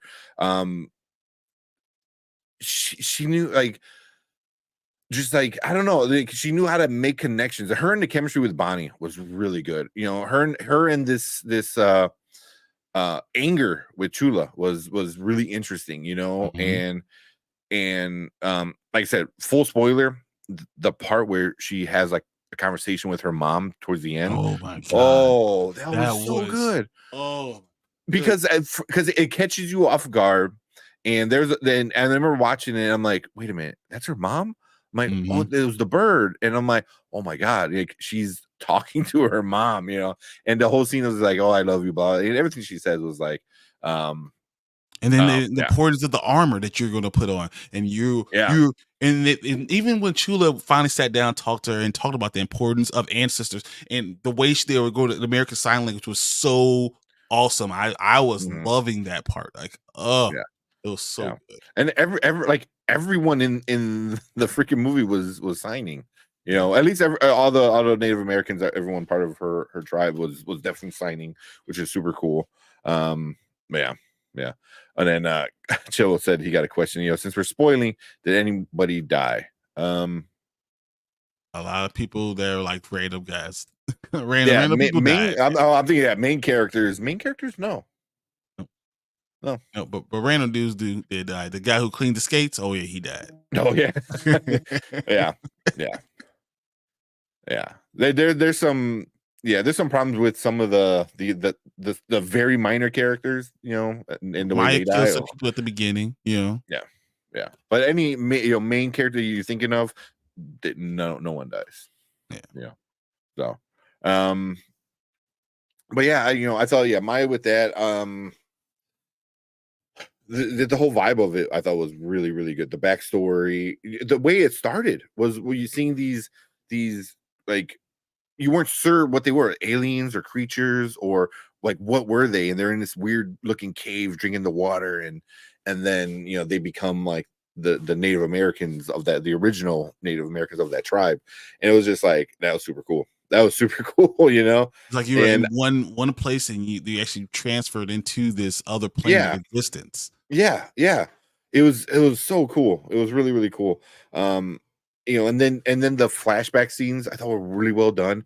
There was the old timey one where no one spoke, and you would have the cue card kind of pop up to explain what's going on. That was really well done. I really enjoyed that. I thought it was gonna be kind of stupid. I was like, it was good. The one thing, it doesn't go on forever. Like, it knows it needs to be short and quick and tell a little story, and it does it really well.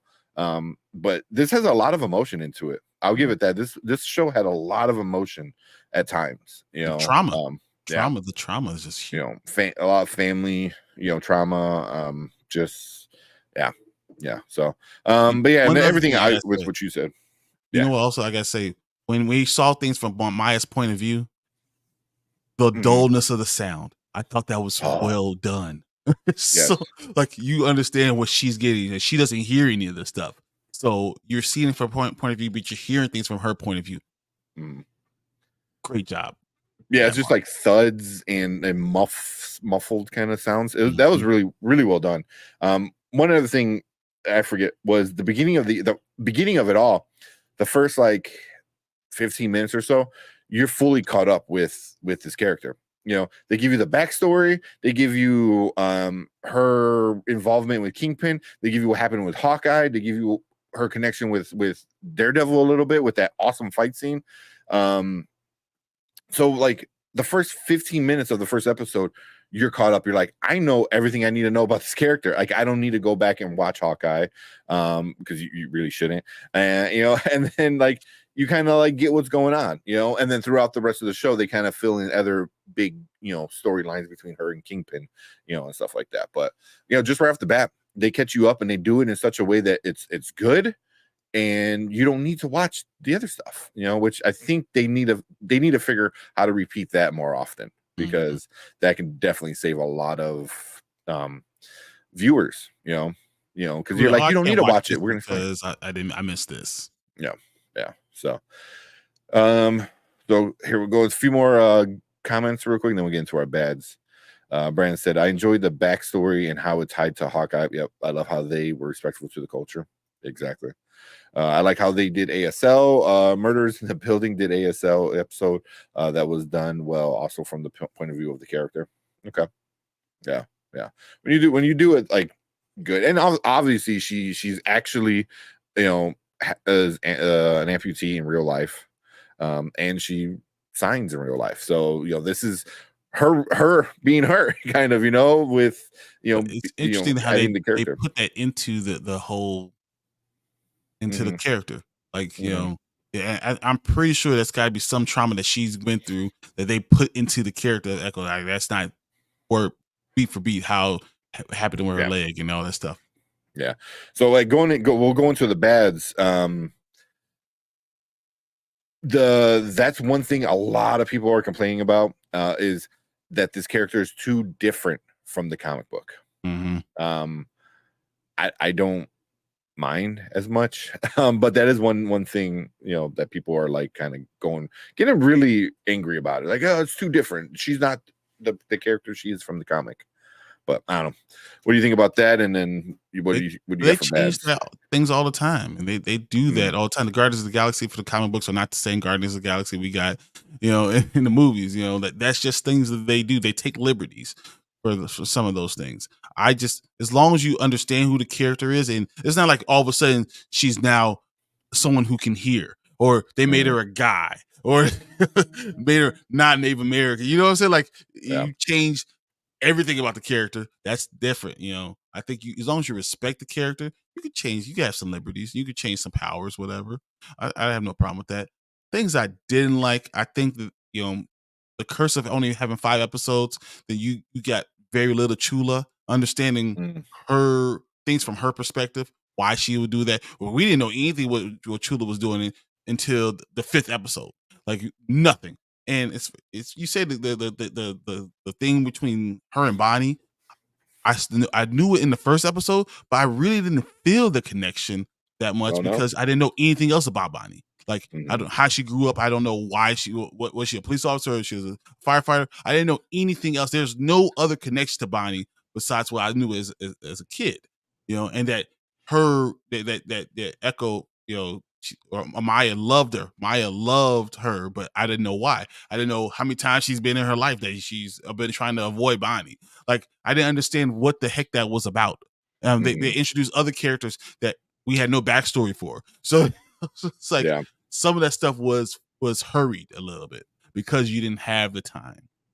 I didn't like, so those things I didn't like. I know people are hating on Kingpin. I actually liked what they did with Kingpin. Except for I was a little bit confused in episode 5. I was like, what is going on? And I had to rewatch it to see, okay, that's she's using her power to be able to do this stuff. I have no idea how Bonnie and Chula could do that because Chula's like 75 years old. And okay, but whatever, I'm with you. This is comic book, whatever. I could dig it, and I one thing I don't like is that why does Kingpin keep on losing? He's Kingpin. He should win, and then something happens where she gets away, like someone runs off. He should win some more often. It's the same thing I said about Jonathan Majors when he was playing Kang.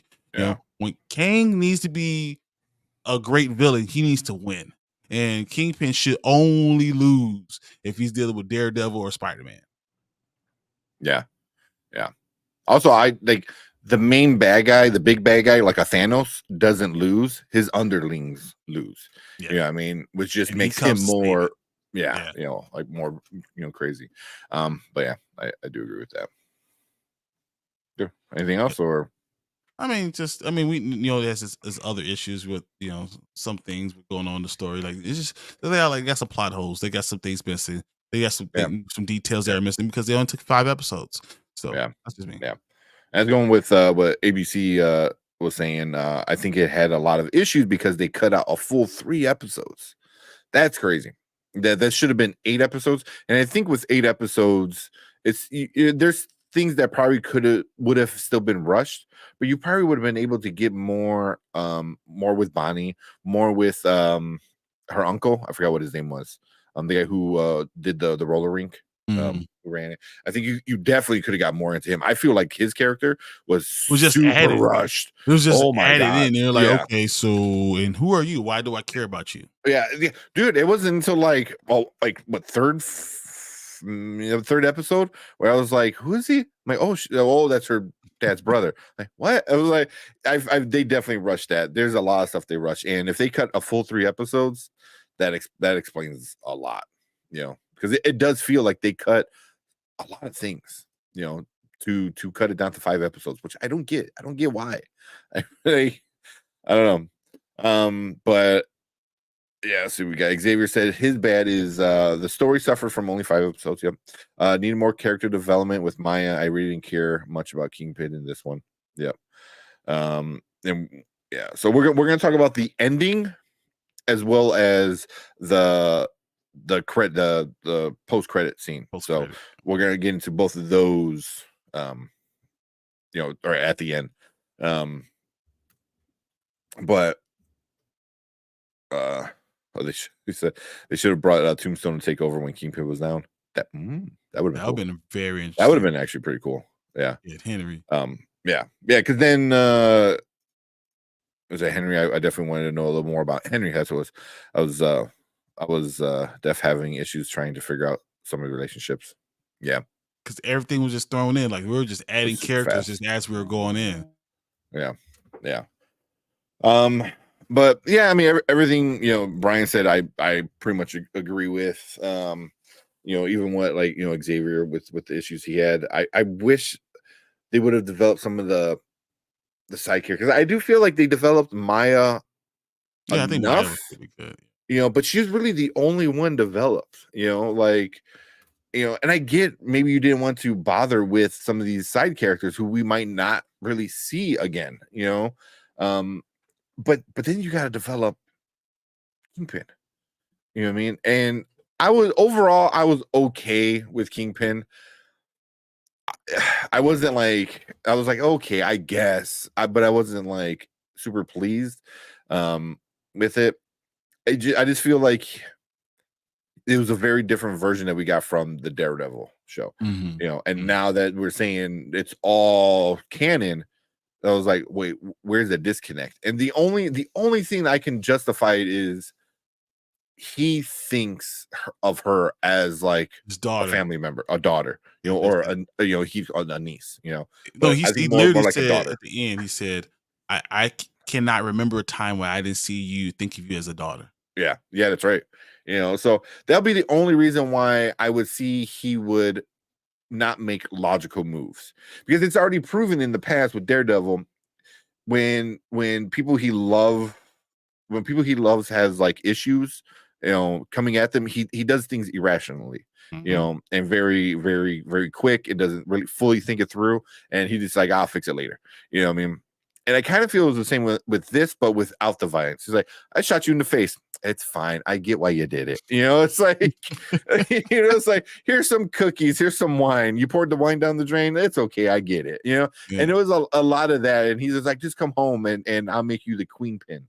And I was like, I'm like, you're really forgiving for somebody who shot you in the face, dude. Like, Yeah, you granted, know what? you I'll know, be really mad at someone shooting me in the face, but if anyone could shoot me in the face and live the tale to tell, it would probably be my daughter. yeah, yeah, Yeah. and that's the only like reason where I can give why he was so okay with it. It's almost like, I can take the beating you give me. Just come home when you're ready. Just come home. And like I said, I get it, but then that's the way part of, like, I didn't hate it, but also it was like, okay, I guess, like, but the next time we see Kingpin, he needs to be Kingpin. You know what I mean? Full villainous Kingpin. Yeah. Because think Yeah. about it, he could have killed Maya before he even got there. Like he Oh yeah. called, was like, "Stop, Yeah. don't kill her Yeah. right now." She would have been Yeah. dead. Done. Yeah. In the story. Yeah. Credits roll. Yeah. Yeah. But like, even with the ending of it all was like, oh, you didn't come home with me, so I'm gonna kill all your family, so you have nowhere to go back to, so you have to come home with me. And I was just like, again, like, okay, I guess, it wasn't the best plan, but whatever. It didn't fully ruin the show, but I feel like that's something that could have been better a little bit, done better for sure. But yeah, with the bads, I don't have too much, because that was pretty much it. It was Kingpin and some of the other just relationships building, but that's what happens when you get 5 episodes. Exactly. Like, you lose out You're on being stuff like that. rushed. Yeah, Yeah. exactly. Yeah. Um and then one last thing, Cleve said, they really would have shocked us if Luke Cage was King of New York while Kingpin was out. That would have been cool. Or you Like, just have there's someone talking about that. It's yeah, like, who's this guy? yeah. Like, new crime lord of New York. It's like, you got like Luke Cage or something like that. I don't know. You could easily put that in like a paper somebody's reading, like on the If plane or Mike something. Coulter was still Luke Cage. Oh, I know. Yeah, that's the issue. You have to have the person you're playing Luke Cage. But so, like I said, we'll do the ending, what happens in the ending, and the post credit after we do our ratings, because that's gonna be like its own video pretty much. So for Echo, we just do now, later, never. That's how we do all our ratings. Now means check it out now. Later means whenever you get a chance, no big deal. Never means just skip it altogether.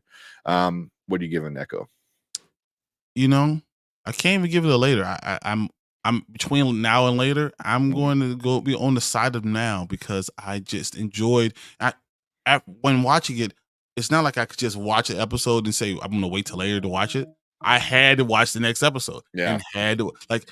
It's the definition of now, right? Because of I literally had to watch all of it right then. I didn't stop. Mm. I'm in the middle of moving. I still was like, I gotta watch this now. So to me, I'm gonna give Echo a now. I enjoyed it. I thought it was different. The ending's different. Is a little bit different than what I would have wanted, but the show was what I feel like I needed it. I think it did well. It was the first 3 episodes. It almost felt like 2 different shows. The first 3 episodes was very dark, a lot of action, a lot of crazy stuff. The next 3 were dealt with a lot of trauma, dealt with her past and trying to reconcile the next two, whatever, to reconcile her past to where she is now. And it's just almost like 2 different episodes, 2 different things. So Yeah. I still give it now. Yeah. Okay. I'm kind of there with you. It's hard to give it an hour or a later, but I was probably gonna go with a later, just because you can watch it later and probably not miss out on anything. Like there's no major spoilers really. I don't think. Maybe the post credit maybe, but is it though? It's like, Nah, but is we've it though? seen it Not, 10 times. yeah, yeah. So, but I do agree with you. Is once you start watching it, you're gonna watch all of them. Because I episode 1 hooked me, which I was really worried because so many people said episode 1 sucked. So I'm like, okay, I like it, and then I just went down the rabbit hole and watched all of them in one day. So, but definitely, if you're not in a rush, I don't think there's a big rush to watch it. But once you do, I think you might get hooked. So, yeah, but I think we're both like kind of on the same page, but you're giving it a little higher, and I'm gonna give it a little bit lower. Yeah, but I we both agree with like, everything enjoy you're it. saying. Yeah, so Yeah. yeah. But Yeah. does it matter to the story? No, but I did like the darkness of it. I liked the darkness of what it did at the beginning. Yeah. But here you go. Cleve said I was up until 4 a.m. watching it. Yeah. Exactly. Yeah. Because you started Once and you you're stop. like, I'm not gonna Okay. stop. Yeah. He said you still got to watch that last episode. Okay. So maybe if you want to not get fully spoiled, you Turn can skip away the right next now. part. Yeah. The next part. I never really watched any of the street level shows, so it's a completely different vibe for me. Yeah. It's very different vibe. I liked it. Yeah. It wasn't enough action to make it more than 5 episodes. I think it would have been more action. You would have had more action. You could have Yeah. brought in more action. She could have done a lot more things. Yeah. It just feels like there was something missing. There's a chunk of it missing.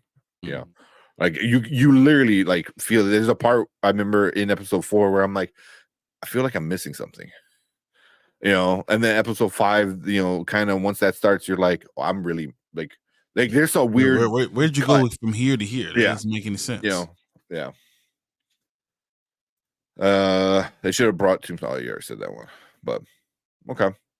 Then we got the what's up? What's up, man? One day we will find out who you are. All right. But cool. Let's get into our ending and post-credit spoilers. So the ending is the part I wanted to talk to you and Brandon the most, because I am so interested to see what you guys think, because the internet, from what I read, hates the ending. They hate the ending. And so, full spoiler, if you don't know how it ends, Cleves, you might want to skip it, or I mean, if you're not too worried, then maybe just whatever. Pause this for 5 minutes. We'll talk mute it, and once the Echo spoiler goes away, then we're done talking about Echo. But all right. So the part where she uses her powers, I didn't mind, and people were losing their minds with that, because like her name Echo is like because she echoes through the past and able to use the echoes of the past to help her. Fine, cool, interesting, liked it. Okay, whatever. But then the healing factor kind of thing, that her mom showed her was really cool. And then the mom did it on her heart kind of thing. I'm like, that's really interesting. How it's like, I can fix it, but you need to be able to let it go. I mean, you need to be able to let the pain go so it can stay fixed, and I'm like, that's what I took it as. So when she does that to Kingpin, that was super interesting, because all he is his trauma. I mean, he literally gives her the hammer. He goes, this is who I am. I'm the dude that killed my dad because I have so much trauma. You know what I mean? So like she fixes like the heart and the mind, but I think it's so ingrained into who he was. He doesn't know how to handle it in a positive healing way. So he started freaking out, like, what do you do to me? What do you do to me? It's like, because all he knows is to use this and make anger out of it rather than let it go. Because if you let it go, then you can't use it to to be angry, and literally smash people's heads in, So, because a normal person without that trauma would just be like, not the Kingpin. So I thought that was my kind of thing for it, was like, I don't think it ultimately changes the character, because obviously I think he can use it, because you just dug up his trauma, so you brought out the thing that made him angry all these years. You brought it back up. So he's going to be more angry and more pissed off and more traumatic, but yeah, that's how I took it. But people on the internet are like, it was stupid. It makes no sense. But I don't know. So I was watching it and I was confused, because I was like, so she hasn't practiced using his powers at all, and now she's able to just do all these things. Like, it was so like, how? See, but that is her power, though, right? Yeah, but but it was never practiced. Like, she just all of a sudden knew, because she told her, "Don't worry, Bonnie, trust me," because she knew she was able to do this. Mm-hmm. When? Because the past lives were able to do it. So she just trusted, she figured all that out. All this. She didn't need to figure it out, because somebody else figured it out in her past.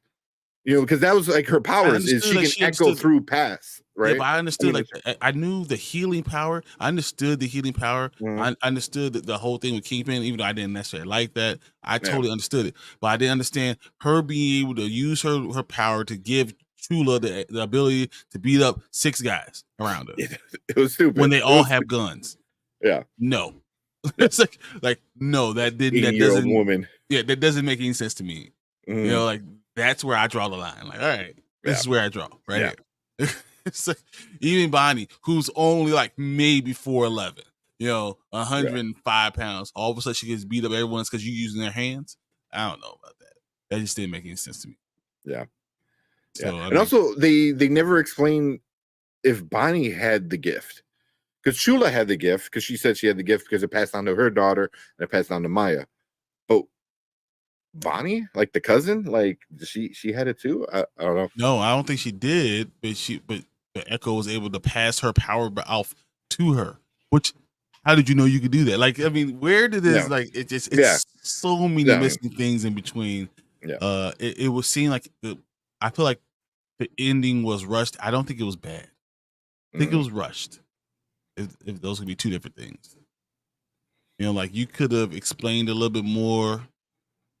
Because she all of a sudden she's on her motorcycle, she's flying back in there, Mm-hmm. and all of a sudden she knows she has a good plan, and all these people are out there with their binoculars, not noticing she might be in the powwow. Yeah, what the hell, And the other dude, one guy gets beat by her uncle with a gun, one gun. He has a missile launcher, and the gun wins up versus the missile launcher. And then all the guys with guns in the van get beat by a guy driving over the top of the van. Like, what? You get monster trucked. Yeah. Just get out and shoot him in the face. And that stuff didn't make sense to me. Yeah. So I mean, they definitely had holes. But did I understand where they're going with it? Yes. Did I enjoy where they're going with it? 100%. And understanding the cultural importance of it, I just think they could have probably made it better at the end. Like, explained that she's able to do this. She's able to transfer her power to everything. Because that's what her connection to the past, and any of her people could be used as what's it called? That's like a weapon, a vessel or avatar or something like that. Like, she can use any of them by that. And then if that was the case, then maybe it was her doing all these things, beating all these bad guys up, because she's using them all as her own avatar, her own vessels that she's able to do. That would make more sense, because she's their protector. So she's able to jump in and do those things, and they're able to gain all of her ability into them. That's what I thought. That's what I took it as. But either way, I don't like when they do that. I don't like when Thor did it. I don't like because it's your power. It's your power. And now you're able to now you have my power. Now you have my power. And she shoots her fucking magic hands everywhere. And it's like doing the Oprah. Now you got power. Exactly. You got power. And it made it seem like there's the bloodline, like the family bloodline through the Chula and her mom, and then Maya, and then I'm like, wait, why can she just control anybody in the family, or is it just the women from just that bloodline?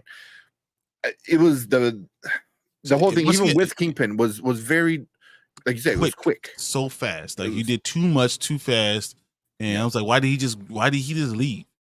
Like, what happened that he could just leave? He couldn't just say, "You kill her." Like, you know, like to any of their henchmen, it just didn't make sense necessarily.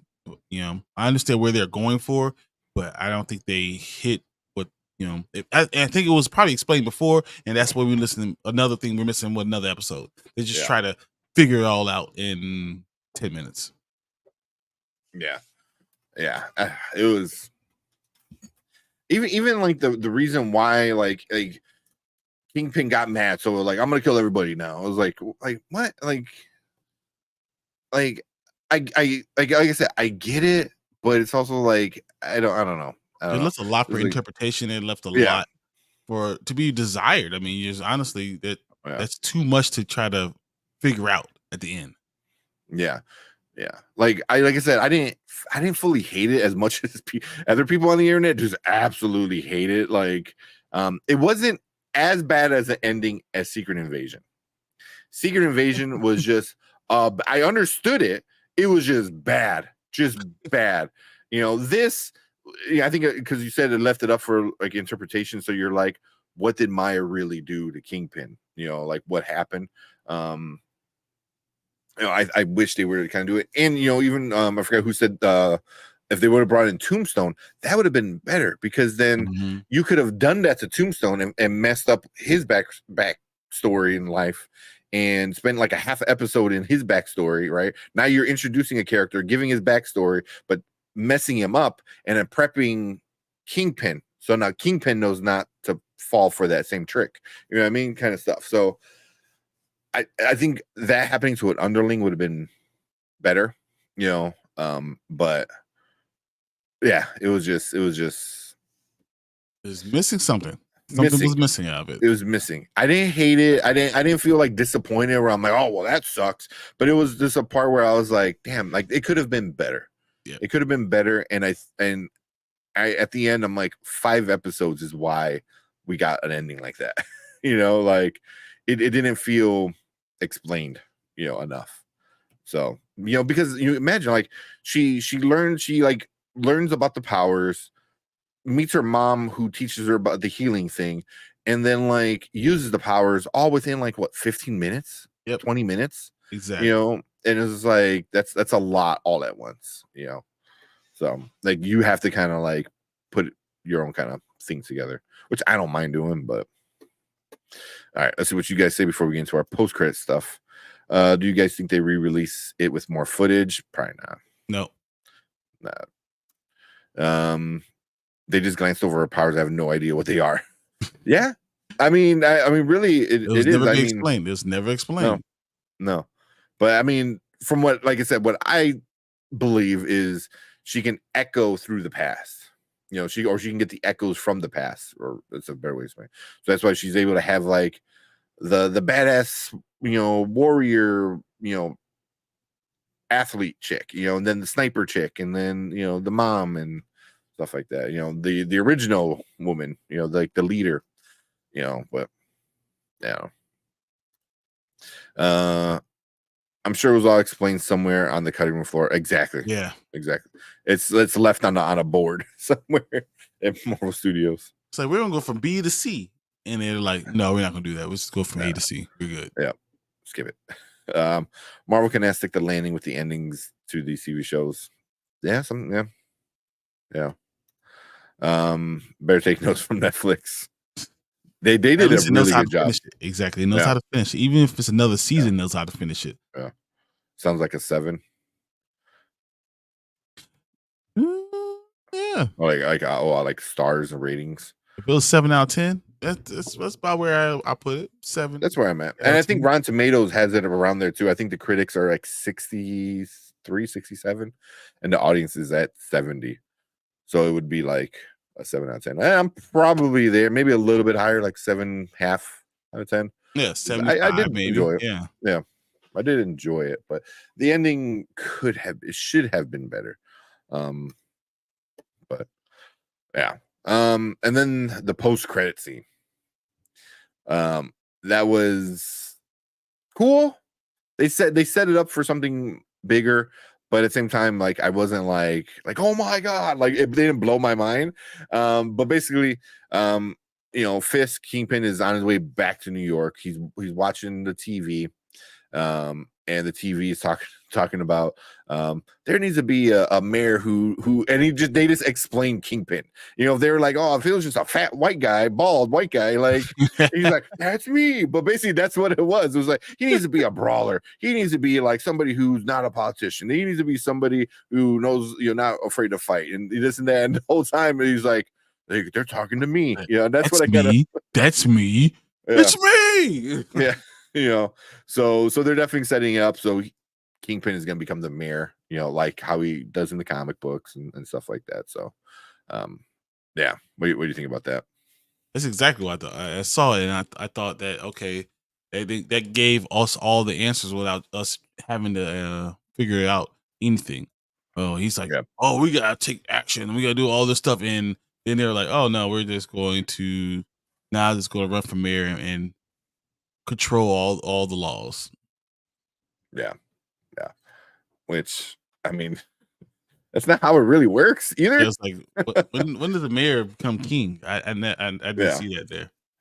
I mean, even like the mayor trying to like how they do it even in the comic books, like, oh, he's the mayor, so he has all the cops under his belt and stuff like that. I was like, it's not really how it works, but okay. I mean, but he's also like a criminal, so you're like, okay. Yeah, but I'm like, I liked it because it sets it up for him to be a bigger deal in New York. And in New York, we got Spider-Man. We have all the Defenders, Daredevil, Luke Cage, all those guys. So I don't know. Like that's what got me more hyped about it was that. Like, is he gonna be the overall bad guy to all the street levels? All the street levels. Yeah. So that's the only part that got me excited. He's a connective tissue that works very well. Mm-hmm. And with Maya, he has a very special connection. I thought that was pretty good. But yeah. Okay, where do you think we see Echo and Kingpin next? Daredevil. Or if at all? I think we see both of them in Daredevil. Yeah, I can see that. Even with Feige's rewriting it and stuff like that, I think we see both of them. Yeah. I can see Maya coming in and trying to help him, and he's maybe a little reluctant, him being overwhelmed, and she shows up and he's like ready to fight her, and then she's like, no, I'm here to help you, and confused the hell out of him. Yeah. But yeah, definitely Daredevil for Kingpin. 100%. Like with no question. And Cleve said should have introduced Smite instead. Yeah. Agreed. Yeah. That'd been cool. But that's another character they would have had to spend time developing that they couldn't develop the ones they had. Yeah. So, but cool. Yeah. I mean, that was the Echo. It went from a show where I didn't care at all to being kind of excited and not hating it. I didn't hate it. I don't know if because my excitement level was so low for it, for so long. So like what I got was better than what I expected. But it was just different. It was different Marvel, and I said it gave real respect to a culture that's always under, represented, and then they did it well with their own stories, and I just appreciated this series, with the caveat that some of the stuff was really confusing at the end. Yeah. That's how I should have ended it, or should not have ended, but should have fixed the ending because that was just a little too. It was a little bit rushed. There's just too much stuff that was going on without us knowing what the hell happened. Yeah. But cool. So I think that's it for our discussion for Echo. we'll see when we get them next, and then we'll, for sure we'll talk about that, because obviously we're, big Marvel fans for good or worse, or there's comic book fans that we should really say. So, but yeah, we want to hear from you guys. Leave a comment down below. Let us know what you think about Echo. Did you like it? Did you hate it? What you think about the post-credit scene, about the ending? Do you have your own kind of theory of what happened? Because they really don't explain it. So, if you have anything better than what we think, let us know. Because I love to hear other theories about it. But appreciate it. Make sure you hit that like button on this video. It helps us out a lot. Make sure you hit that subscribe button. And if you want to be part of the spoiler crew, hit that join button. Just for a few bucks, you could be part of the spoiler crew. We give you guys shout outs on the live, priority comments on the live as well. And there's gonna be a bunch more stuff coming, throughout the year. So definitely, if you want to do that, we super appreciate it. But thank you guys. If you're watching live, stick around. We're going to finish things up for the night.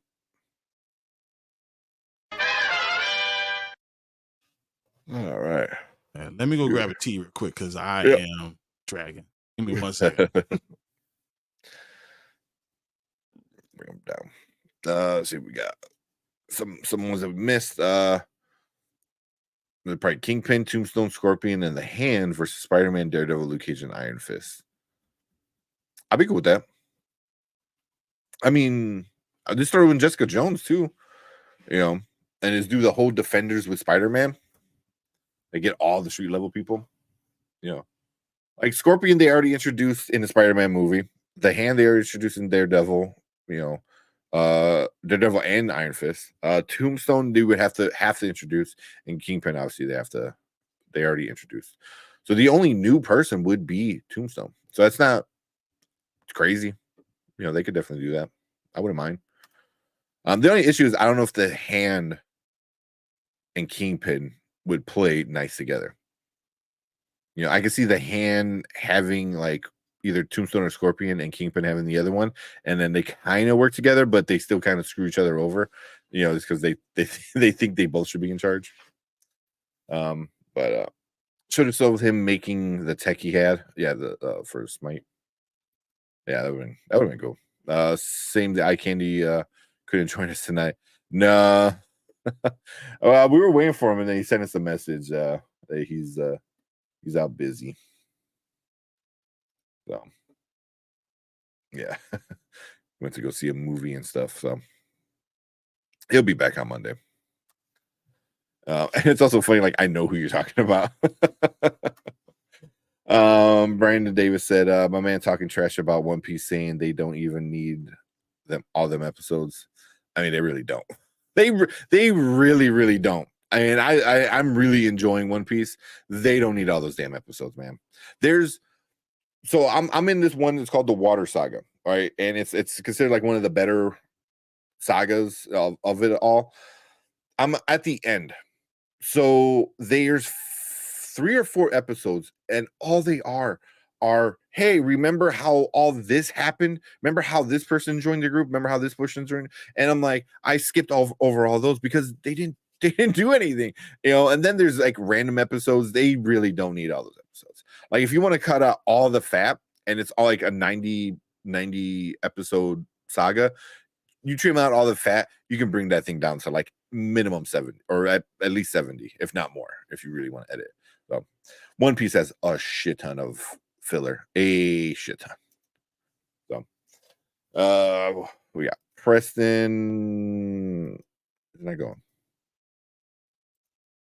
Uh-oh. My bad. I don't know why it wouldn't click. Well, I guess bad timing because you guys about to head out. No, we're gonna talk about holdovers. Hopefully, if Brian is good.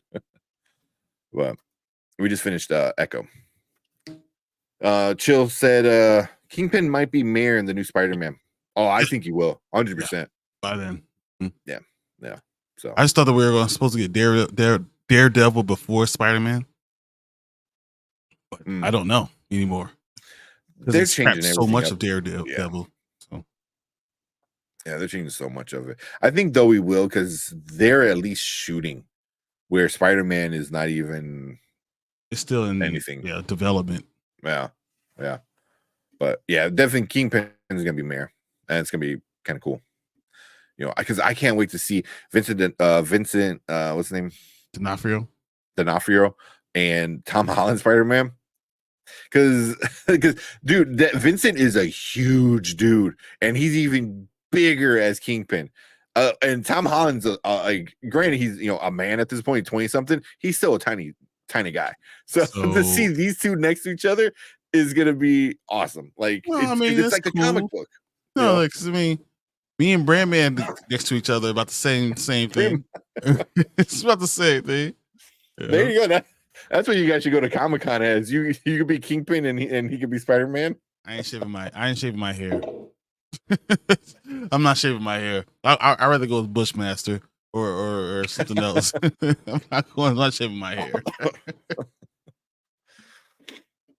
That's fun. Oh man. Do you guys hear about Doc Ock origin movie? I did not. We don't need that. Why are we doing all these B-list? All the villains getting their own origin movies. Come on, man. But we already got an origin in the Tobey Maguire one. We got an origin in the video game, which was a really good origin. It's been done. There's other characters. Spider-Man has a bunch of other characters. So Doc Ock is pretty cool, but you also got it in Spider-Verse. Oh yeah. I'll be there. Nice. Still need to finish Echo. There you go. So you didn't get spoiled. We definitely cosplay something. I'm okay with it. I'm actually want to be Bishop. That's what I want to do. I want to cosplay C2E2 as Bishop. Bishop would be good, man. All you need is like a blue shirt, some blue pants. My hair that way. I can get some leather. Well, yeah, you don't even need leather, man. You don't need to go all that out. Because blue. I got to have a red scarf. Something like that. Yeah, Scott. You get a yellow belt, which even nothing crazy. I'm sure. Well, I was gonna say, I'm sure Ashley got one, but you might need two. I'm gonna need like 3 of those. Yeah, and I can put the little M over my eye. One eye. I think I can do that. I can pull it off. Get a big ass Nerf gun, spray painted yellow. I can definitely pull that off, man. I'm pretty sure. Oh, yeah. Brandman, he's dressed up as Spider-Man before. Yeah, he's been. I mean, Hobie at least 3 times I've seen him. Miles Morales at least twice. Yeah. But yeah, well, hopefully, we are hopefully go 3 days for C2E2, which is the Chicago Comic-Con. If we don't get accepted for the press pass, then we'll probably just do 1 day. 2. I could do 2. You do 2. You could do 2. Why not?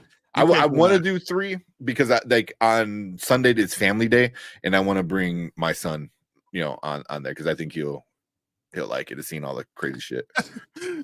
Lucas is so little; he's not gonna know what's going on. He likes when things are happening and there's like things to look at. He just he just sits there and takes it in. Like he doesn't know, but he doesn't get scared. We'll take him to. I remember going to Spirit, and all the shit that's jumping at you, and nope, not even a flinch. That fucking well, the thing that scared me, and he's just in there like, whatever. He's like, He's like, all right. Well, that's what you need him in the ghost movies because I ain't gonna be there.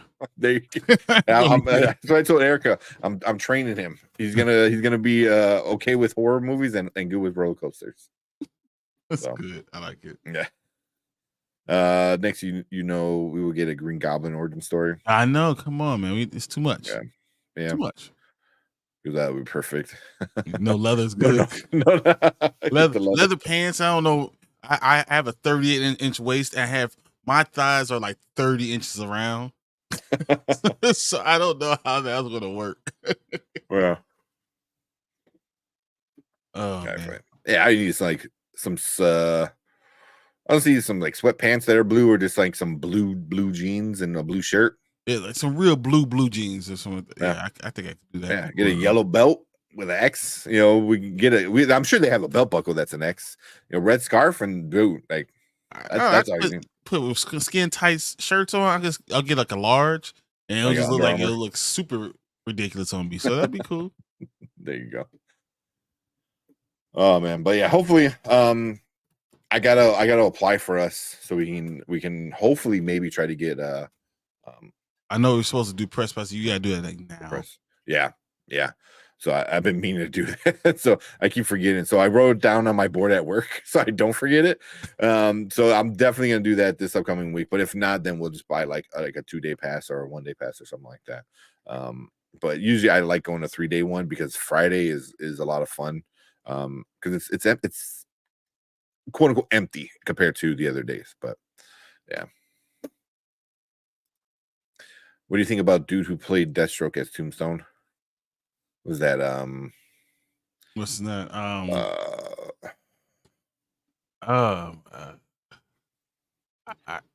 What you call his ex husband now?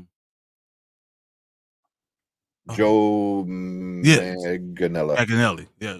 Manganiello. Is it? Manganiello. Yeah. Yeah. Nah, I don't know.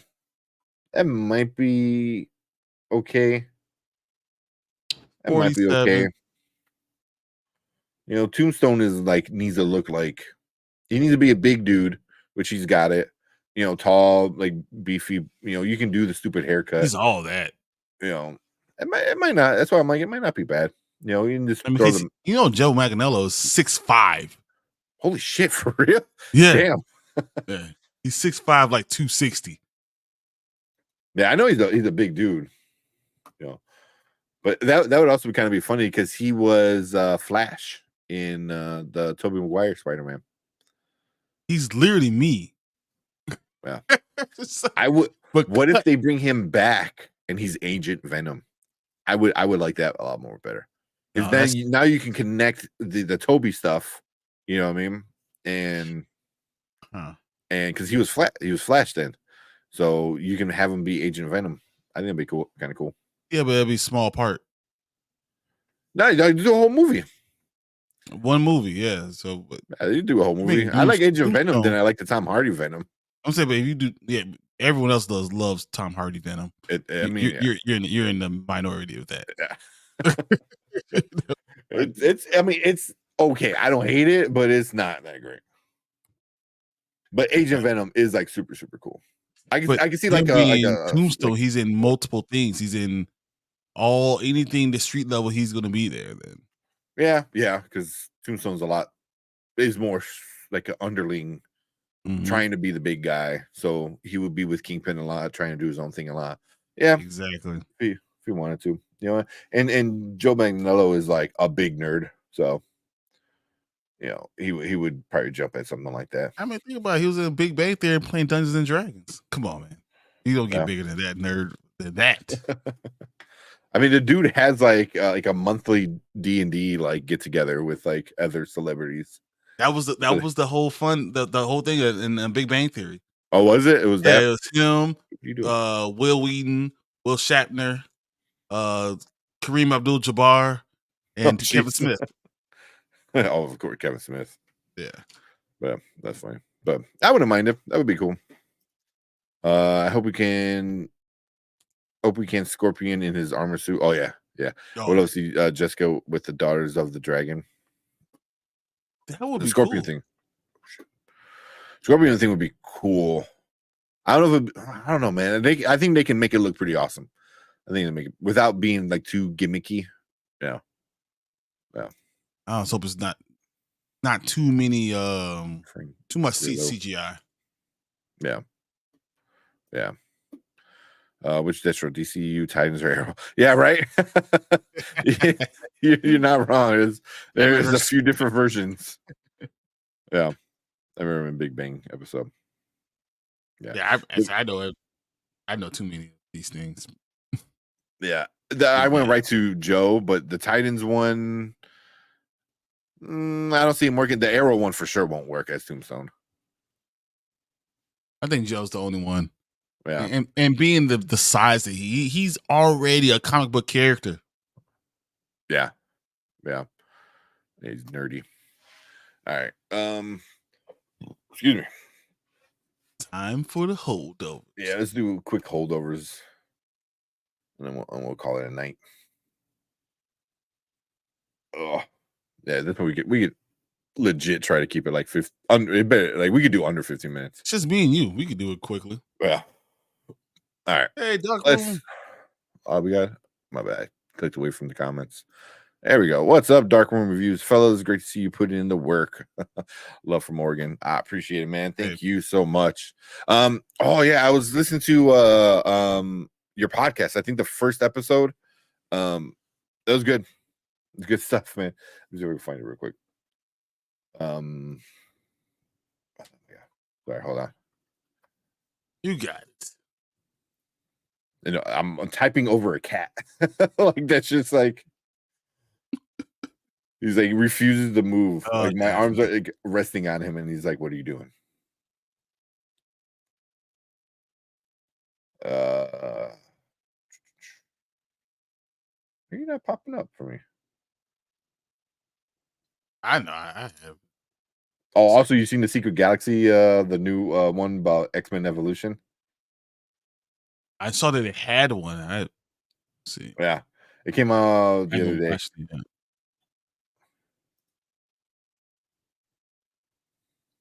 Oh, that's why. Wrong one. Put too many O's in room. Yeah, it's like it's right here.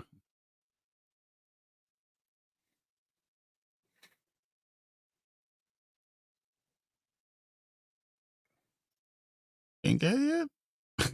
No, what the hell, man? I got it right here. I had like too much. You can Google it and come up. I know. I don't know. YouTube it comes up fast. Why?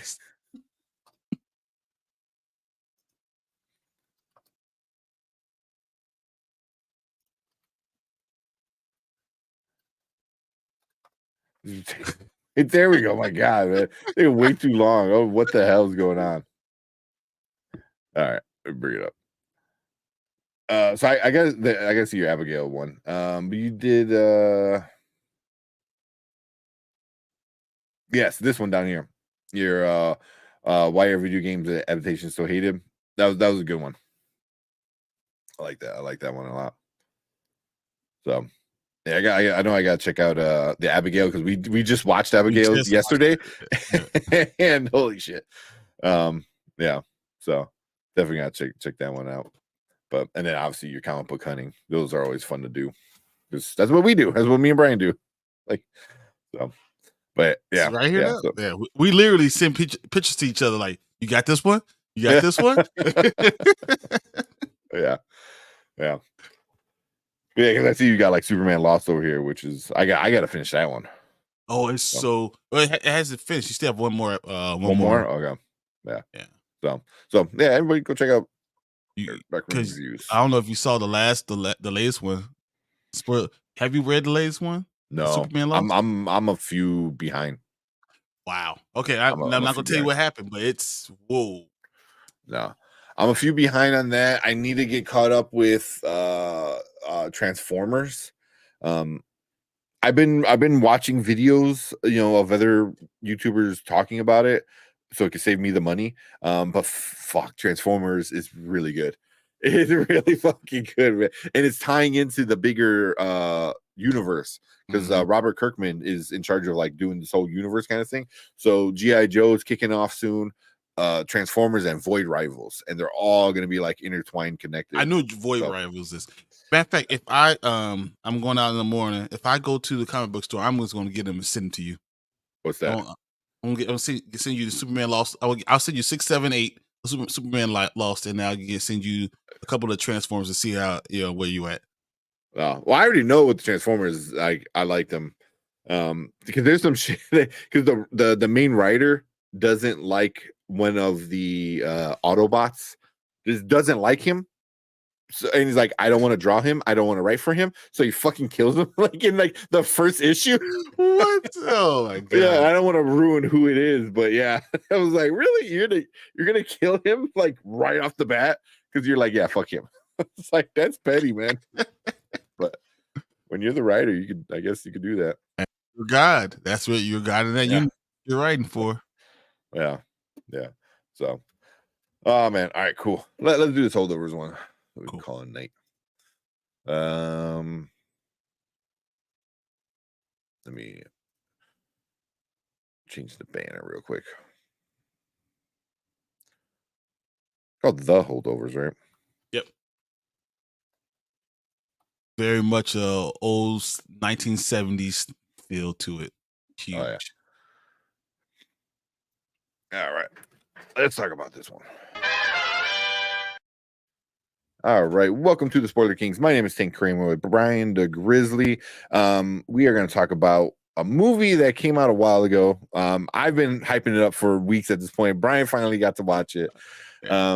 Yeah, so we're going to talk about The Holdovers. And for anybody tuning in, full spoilers. So we're talking about everything. So if you don't want to get spoiled and you want to go see this movie, hit the pause button. Come back after you check out that movie. But yeah, we're gonna get to our ratings. We're gonna get to our bads, but we're gonna start off. Oh, do you have a synopsis? Oh, I didn't pull up a synopsis. That's a good idea. Yeah. All right. Ready. All right. Go ahead with what the movie's about. All right. A curmudgeonly instructor of a New England prep school remains on campus during the Christmas break to babysit a handful of students that with nowhere to go. He soon forms an unlikely bond with a brainy but damaged troublemaker, and with the school's head cook woman, who just lost her son in the Vietnam War. That's pretty good. Yeah. Okay. So let's start off with well, real quick. The main characters are Paul Giamatti, who his name is Paul Hunnam, Dominic Sissa, I think, which I believe this is his first acting role ever. He was Angus Sissa, and right? Sissa, Dominique Sissa was Angus, and Divine Joy Rudolph was Mary Lamb, which awesome, great name. Mary Lamb, that's awesome. It's like I definitely that's how you know, like you're stuck in somebody's head when you have a great name like Mary Lamb. It was just awesome. But those are your three main characters. And all Paul Giamatti, awesome. Devon Joy Rudolph is definitely up and coming. I think she is probably one of the best parts of this entire thing. Yeah, and even Dominic Sissa was super great as his first acting role. But let's get into our goods, man. What you like about this one? It's the emotion. It's the emotion, and it's funny because you're seeing how drastic the swings were from where Giamatti was at the beginning of the movie, and to where he was at the middle of the movie, to what he does at the end of the movie. These huge change in the character's personality, but it all made sense with this one point in time, and I think that was really cool, and they wrote it very well. The scene was real well done. Everything was step by step. We understood why the characters were doing what their characters were doing. Once again, I Divine Joy, her character, her emotions, the things that she was going through with her son, being able to spend time with family, kind of getting over it, and them coming together was so cool. But then Paul Giamatti's character at the end was, I did not cry during this movie. I cried during everything. I did not cry during the movie because I knew sadness was coming. But it was so good, so satisfying. They just formed bonds that were so strong so quickly that it made sense how it happened. I think that's my biggest good.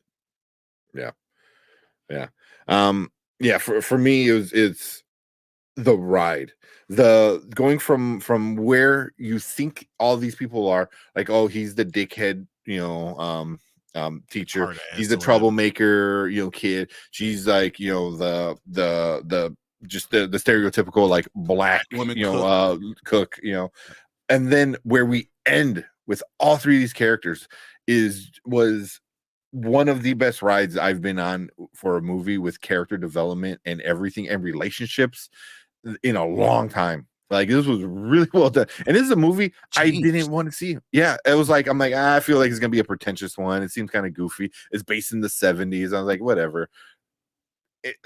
I completely wrong with this, and everything about it. Like Paul Giamatti with his crazy eye too in it was like that was awesome.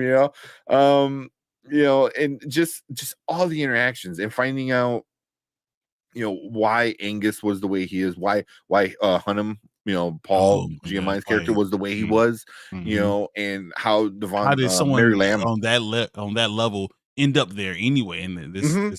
this prep Yeah, school? yeah, yeah. But I like you said, Mary Lamb was the heart So and the so soul of this one because I remember you telling me you're like, oh, you don't want this like black trauma kind of thing, and I'm like, it kind of is, but not in the sense of like the traditional stuff. It was like this was what every young man was dealing with in the '70s, and so and it was trauma, but it wasn't black it was trauma that I was talking about, like yeah, The Help. I like I yeah, didn't want The yeah, Help. yeah, That's yeah. not what we got. And No. that's what I was telling you. Like, it's not, but it kind of has trauma, but it's not like that. It's more of like just young men in the '70s kind of stuff going on. And And mothers of these men that are shipped off to the Vietnam, and all the yeah, loss and the pain that these decisions made, and hmm they had to come and deal with. yeah, yeah, yeah.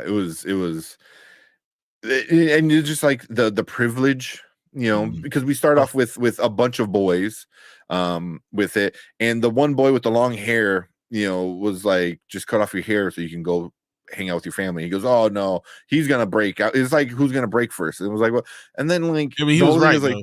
yeah, he was right, you Yeah. know, but it's like one of the boys, says like, oh, my dad's gonna pick me up in a helicopter. We're gonna go skiing, and I was like, that's crazy. That's crazy. And then his dad literally picks him up in a helicopter and brings Helicopter. all the other boys, Yep. with them because there's that like privilege and stuff. So, but then obviously the the ones who aren't privileged are stuck. But you don't Mhm. find that out until at another point in the movie, where you're like, oh, obviously, like Mary Lamb took this job for her son, that didn't kind of work out, but then you're like, oh, Angus is from a rich family. Paul is like this scholar man who, has got like degrees and stuff. From Harvard or whatever Yeah. it was, And and it's just yeah. like it's such a ride. It's so good. The acting was amazing. I know I already kind of said that, but the acting was so good. So good between all three of them and how they all interacted. Just when Paul and Mary were on the couch watching the game show. Yeah.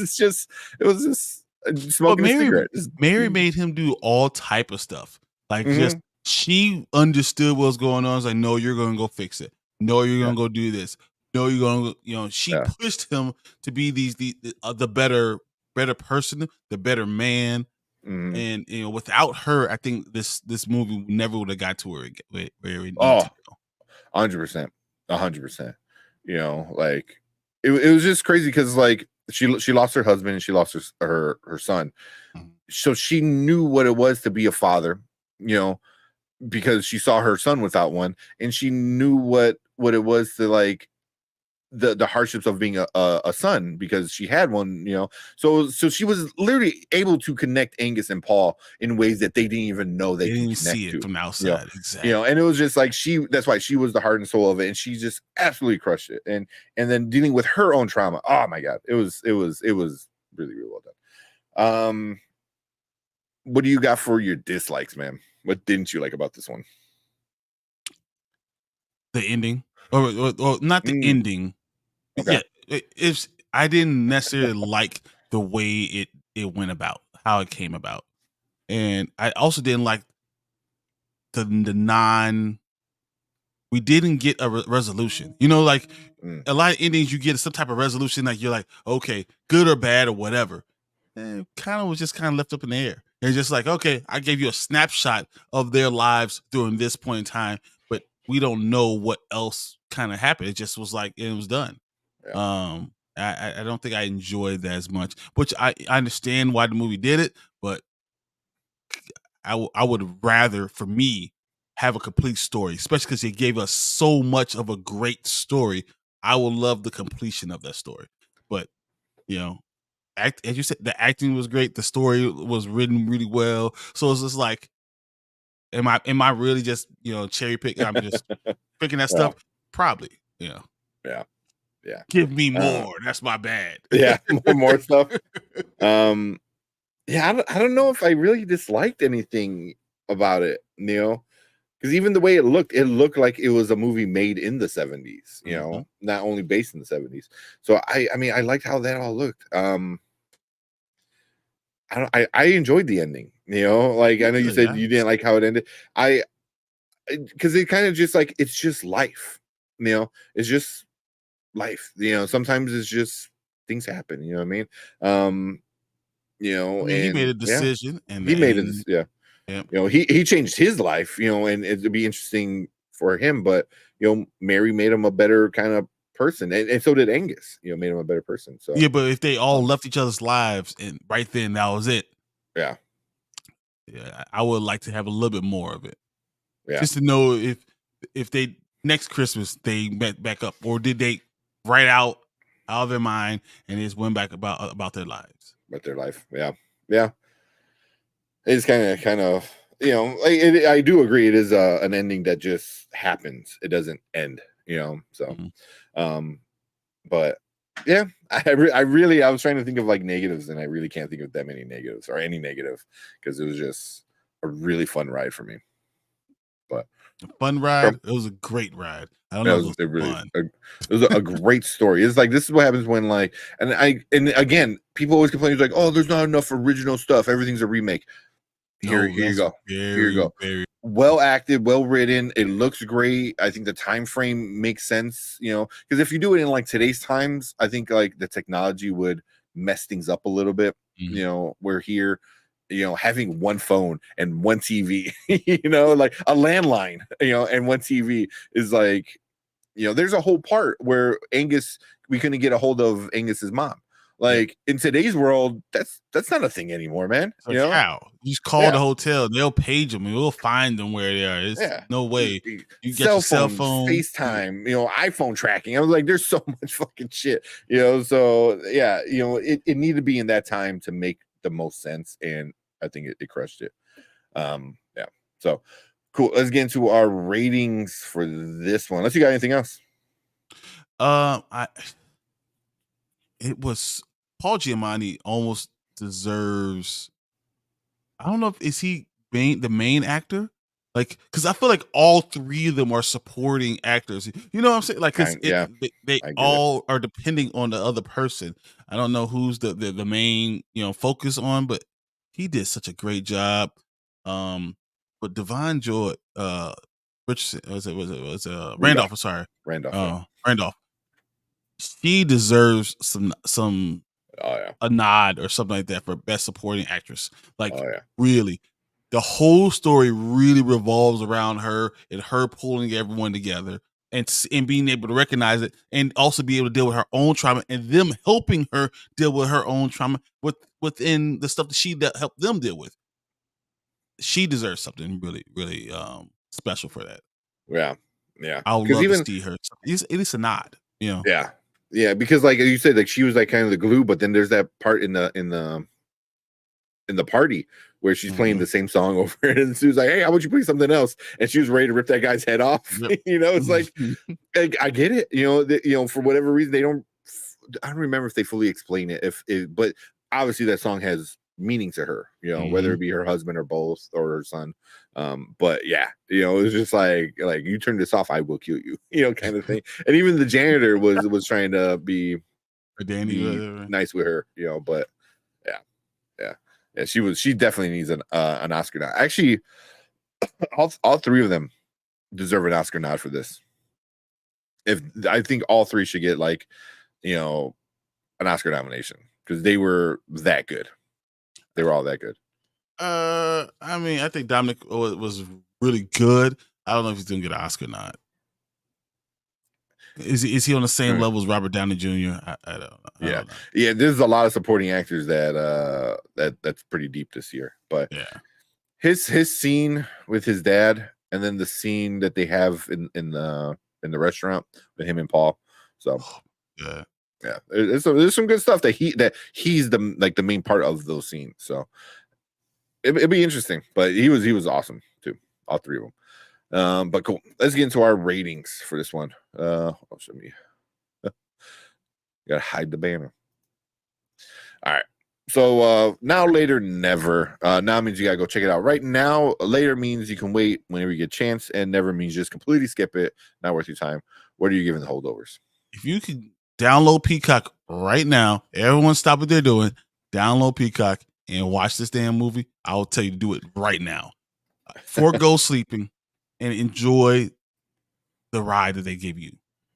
Mhm. You don't even gotta go sleep. You go sleep after it's done.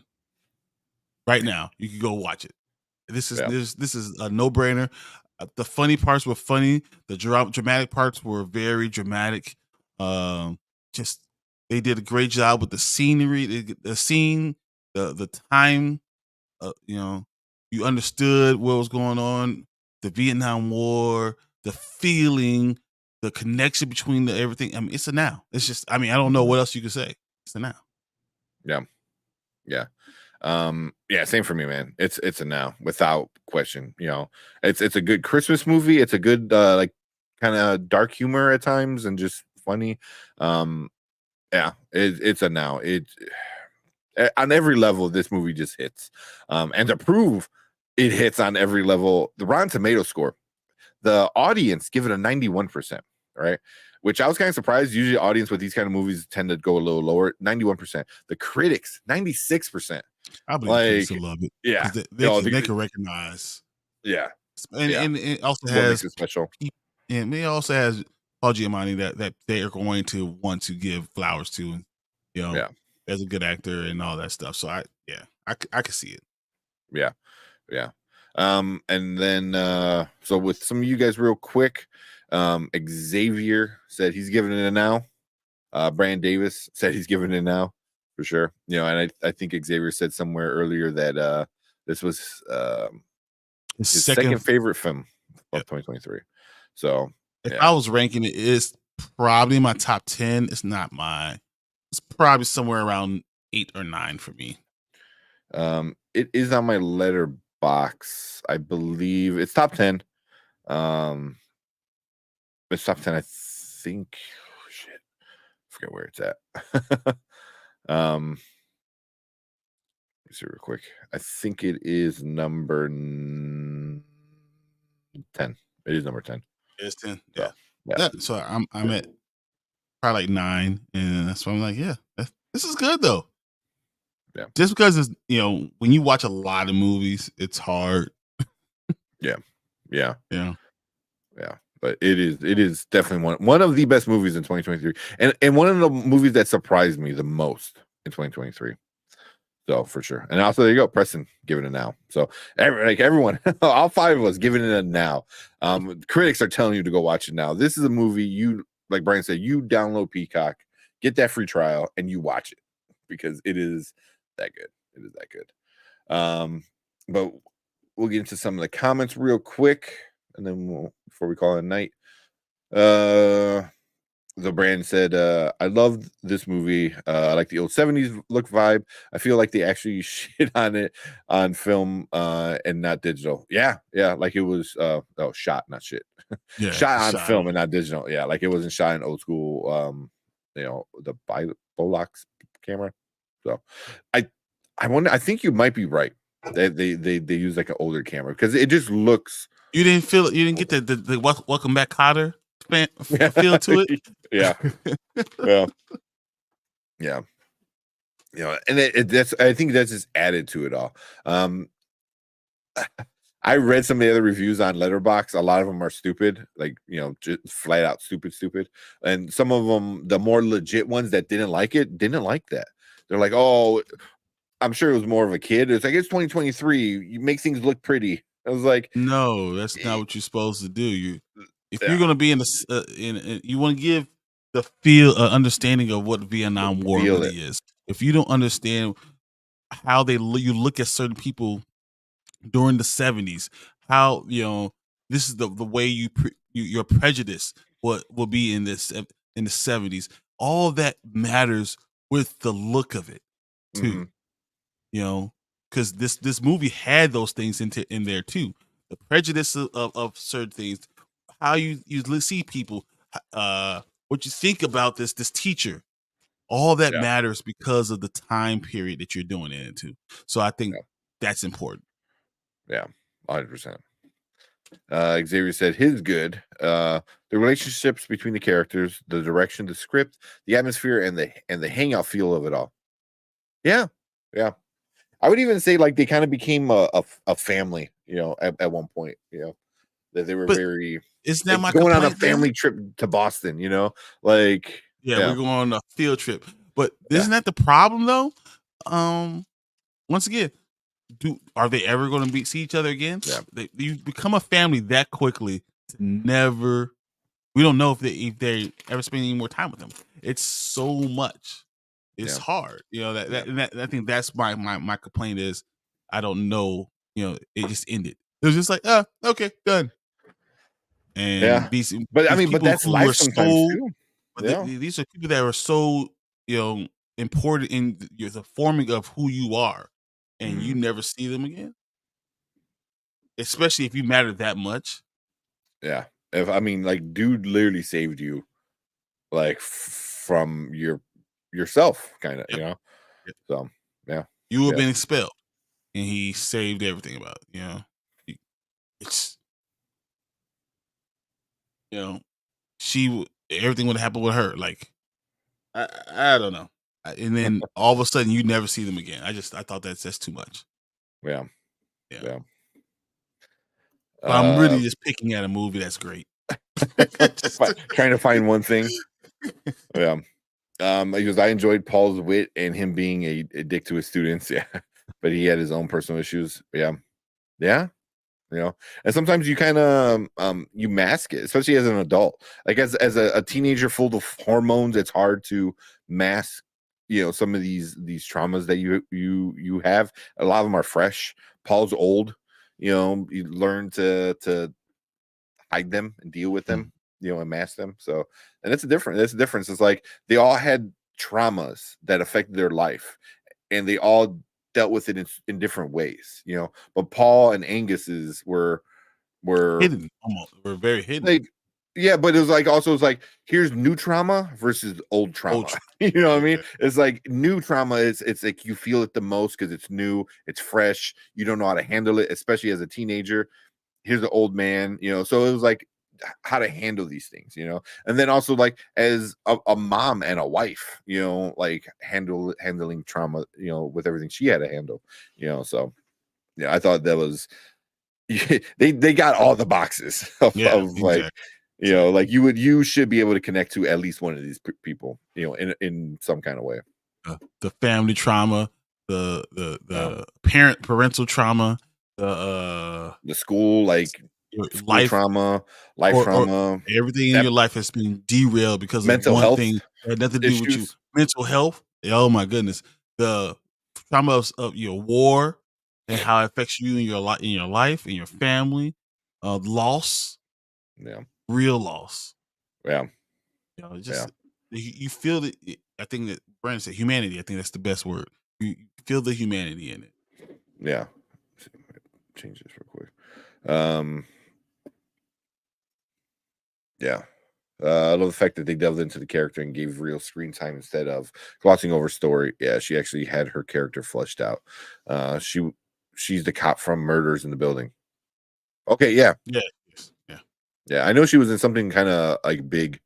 Um, yeah. Divine gives such a under understated yet strong performance. Yeah, you feel like they had a lot going on emotionally, yet she was still there for the kids. Mm. Mm-hmm. Even But I when that think one kid, that seemed therapeutic for her too because she lost her son. Being yeah, there for them was therapeutic for her. yeah, even when they're little dicks, you had the little badass kid, who was kind of racist. At one point, it's like, oh, she's the help. She's the kitchen cook. Why is she out here, It is the trying to eat 70s. with us? Yeah, In yeah, 1970, you only were able to vote for the last 2 years. yeah, yeah. And then you got and then you're surrounded by little, and she even calls them, they're little dickheads, they're little brats, because they don't know the life of struggle. They're not the kids going to war. So they had too much money to go to war. I love Paul Giamatti. Is such an amazing character actor. Stanley Tucci, John C. Reilly. John C. Reilly, even like because then Paul Giamatti was the Rhino. Or Yep. Was that? Yeah, that was him. Just he can go from that to this. He was in Jungle Cruise where he played like a little like a dickhead boat owner or the pier owner or something like that. Yeah. Like Paul Giamatti has like huge range. Like huge range. He's an actor. Stanley Tucci as well. John C. Reilly. How he can go from like Step Brothers and Talladega Nights to that Lakers show on HBO. Yeah. It was like, this is the same guy. Winning time. What? Winning time. Yeah, winning time. So yeah. I can't even say I had to have a dislike because I thought, even though it ended, what was it? Melancholy. That's how life is. Yeah, that's how I felt. That's how I felt. Because there's a lot of people that I had like great, summers with, whether it be like on vacation or on camp or doing some school stuff, and then like never saw them again. Literally, like spent 8 weeks every day hanging out with certain people, and then that was it, man. You kind of just move on. You don't forget. You just. I think that happens as a kid, but it's hard when you're an adult. Usually, that doesn't happen as much. Yeah. Because time is fleeting. Yeah, I can see him and Mary trying to get it, but I think he tried. Weren't they holding hands together at the end? Yeah, but it was more emotional than loving, because I think he tried to make a move on her and she was like back off. Yeah, at one point, right? No, I thought that I was thinking her and the kid. Her and the kid were they were holding hands. Yeah. Because even like she was comforting him, I think, when at the end outside of the principal office or the dean's office. Yeah. Yeah. Even the little details about him smell like fish. Yeah. There was the trimethylene, his body, without the breakdown. Yeah, the part where he was with the coworker, had a boyfriend. Oh my god, yeah. Oh my god, you know how many times like guys can deal with that? Like you think you're hitting something off and like, oh, you got a boyfriend. Then, oh really? Then what the hell were we doing? Yeah. Yeah. The fish thing, the eye thing got me, because when Angus asked him, he goes, which one do I look at? And then he's like, well, he said something like, he goes, oh, I'm not gonna tell you, and then at the end he tells him, but he doesn't like do anything. He goes, oh, it's this one. And I was like, that's awesome. Like, it's just out of nowhere, a nice little funny moment to I don't know, like one more last connection. I was easing all the bad stuff that was happening. Kind of broke it and say, all right, no, it's still okay. We're still okay. Yeah, exactly. What Tony said, Tombstone looks like a thumb that slammed in the car door. You're not wrong. What's up, Tony? How you doing? Honestly, I wanted to see more of the Asian kid too. He was kind of interesting. I felt bad for him. My favorite part is when it switches to a coming of age road trip for Angus. Yeah. Because this movie changes. Like it starts off, oh, you're a group of kids. Oh, now you're just one kid, and now you're doing a road trip. And then the party part was cool. Then the road trip part was cool, and then they come back and they have to deal with all the stuff that happens on the road trip. Because the road trip isn't just for Angus. I mean, it was for Angus, but then when Paul sees his former classmate, is like, oh man, yeah, it opens up a whole store again. That old source, but it's the trip is where all three characters dealt with their trauma. You know what I mean? Even Mary Lamb, going back is like, your sister's gonna have a kid. So it's like being there for that. So it was so not just having the death, but being the life, birth of life again. You know, it Yeah. helps heal. It really does. Yeah. That's gonna be hard. It's like it brings back memories. Like, oh, I remember when I did this with so and so. Now I can't. Now, my, and my it, son, my husband, yeah, they're all gone. yeah. Yeah. So, yeah, but that's super cool.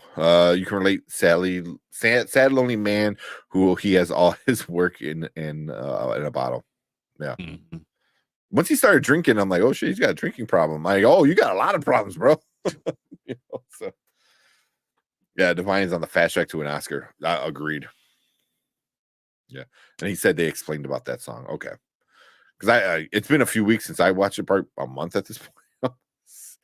Because I remember watching it. I remember telling you guys a long time ago. Yeah, I remember telling you guys, I'm like, you guys gotta watch this before movie. Christmas. Yeah, and I remember you was like, nah, I'm good. I'm like, watch it. I'm like, it was surprisingly good. It was surprisingly good for me. And Tony said, I'm here so much I feel like the Force Porter King. That's what I'm talking about, Tony. Let's go. All you guys, man. All you guys in chat. Brian Davis, Preston Xavier.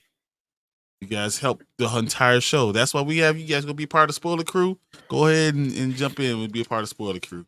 Yep. Like that. You see here on what's this called? On StreamYard, you only get a little symbol next to your name. On YouTube, you get the actual logo. Yeah, you get the whole logo. Yeah. The color changes on your name and all that cool stuff. So Brandon said, I feel like they actually learned some humanity from one another. Yeah, agreed. Yeah. She has Angus now as a surrogate, yeah, and has her as a mom figure. Remember, they held hands at the end. That's what I remember. Yeah. But even then, it's like when he's done and he goes off to college, then what? It's like that relationship. Same thing you do with your kids go off to college. Yeah.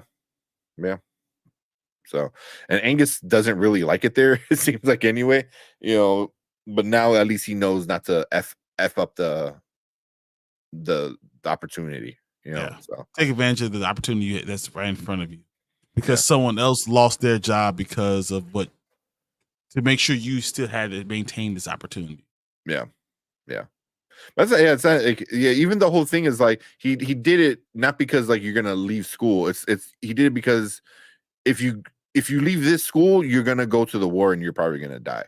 So it's not just like leaving the school, it's literally your life, man. Like he saved your life.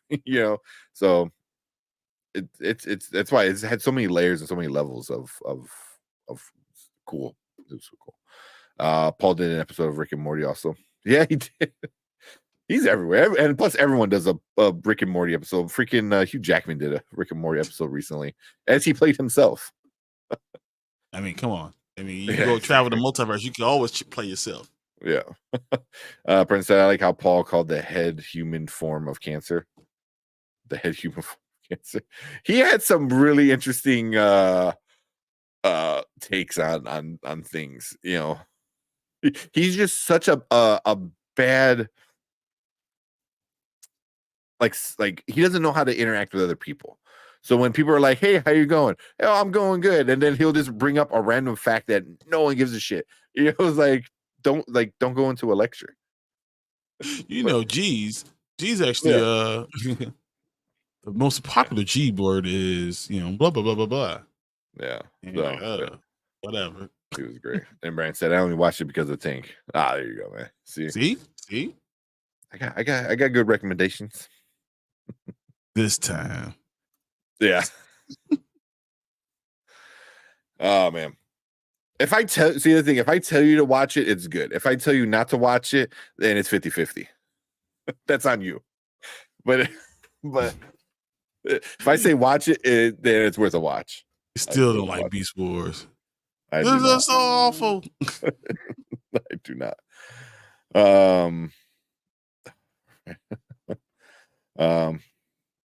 You got anything else, man? If not, nope. That is it. All we got. Yeah. I can go on about this, but I'm not. It's definitely a no. It's really good, man. That's the thing. Is like there's just so many levels and so many things and so many details you could talk about that have different meanings and deeper meanings, and that's what makes a good movie like this. You know, that you can watch multiple times and enjoy each time, and probably see things from a different point of view or see things differently. You know, yeah. But Agreed. cool. All right, man. It is almost 1:00. Let's get out of here. Yeah. Appreciate everybody coming in and hanging out with us. Thank you so much. Brandon, Tony, Preston coming in, Xavier. I know we had Chill in here, ABC. Definitely go check out ABC Cinema on Instagram. You would not be disappointed. So he puts up a lot of cool movie clips. Cleves, I know, shout out to our members, Cleves, thank you so much. We got Cleves, we got Brandon Davis and Danny from Road to Wisdom. Yep. Thank you guys for being members of the channel and being part of the spoiler crew. Thank you so much. But appreciate all you guys. I'll make a nice fancy banner for you guys. But appreciate you guys. Thank you so much, everybody coming in and hanging out with us. We will be back Monday, probably talk Beekeeper. Yep. So Exactly. cool. All right, guys. See you guys Monday. Have a good weekend. Sammy Sosa. Exactly. Don't forget to like and subscribe. We out here.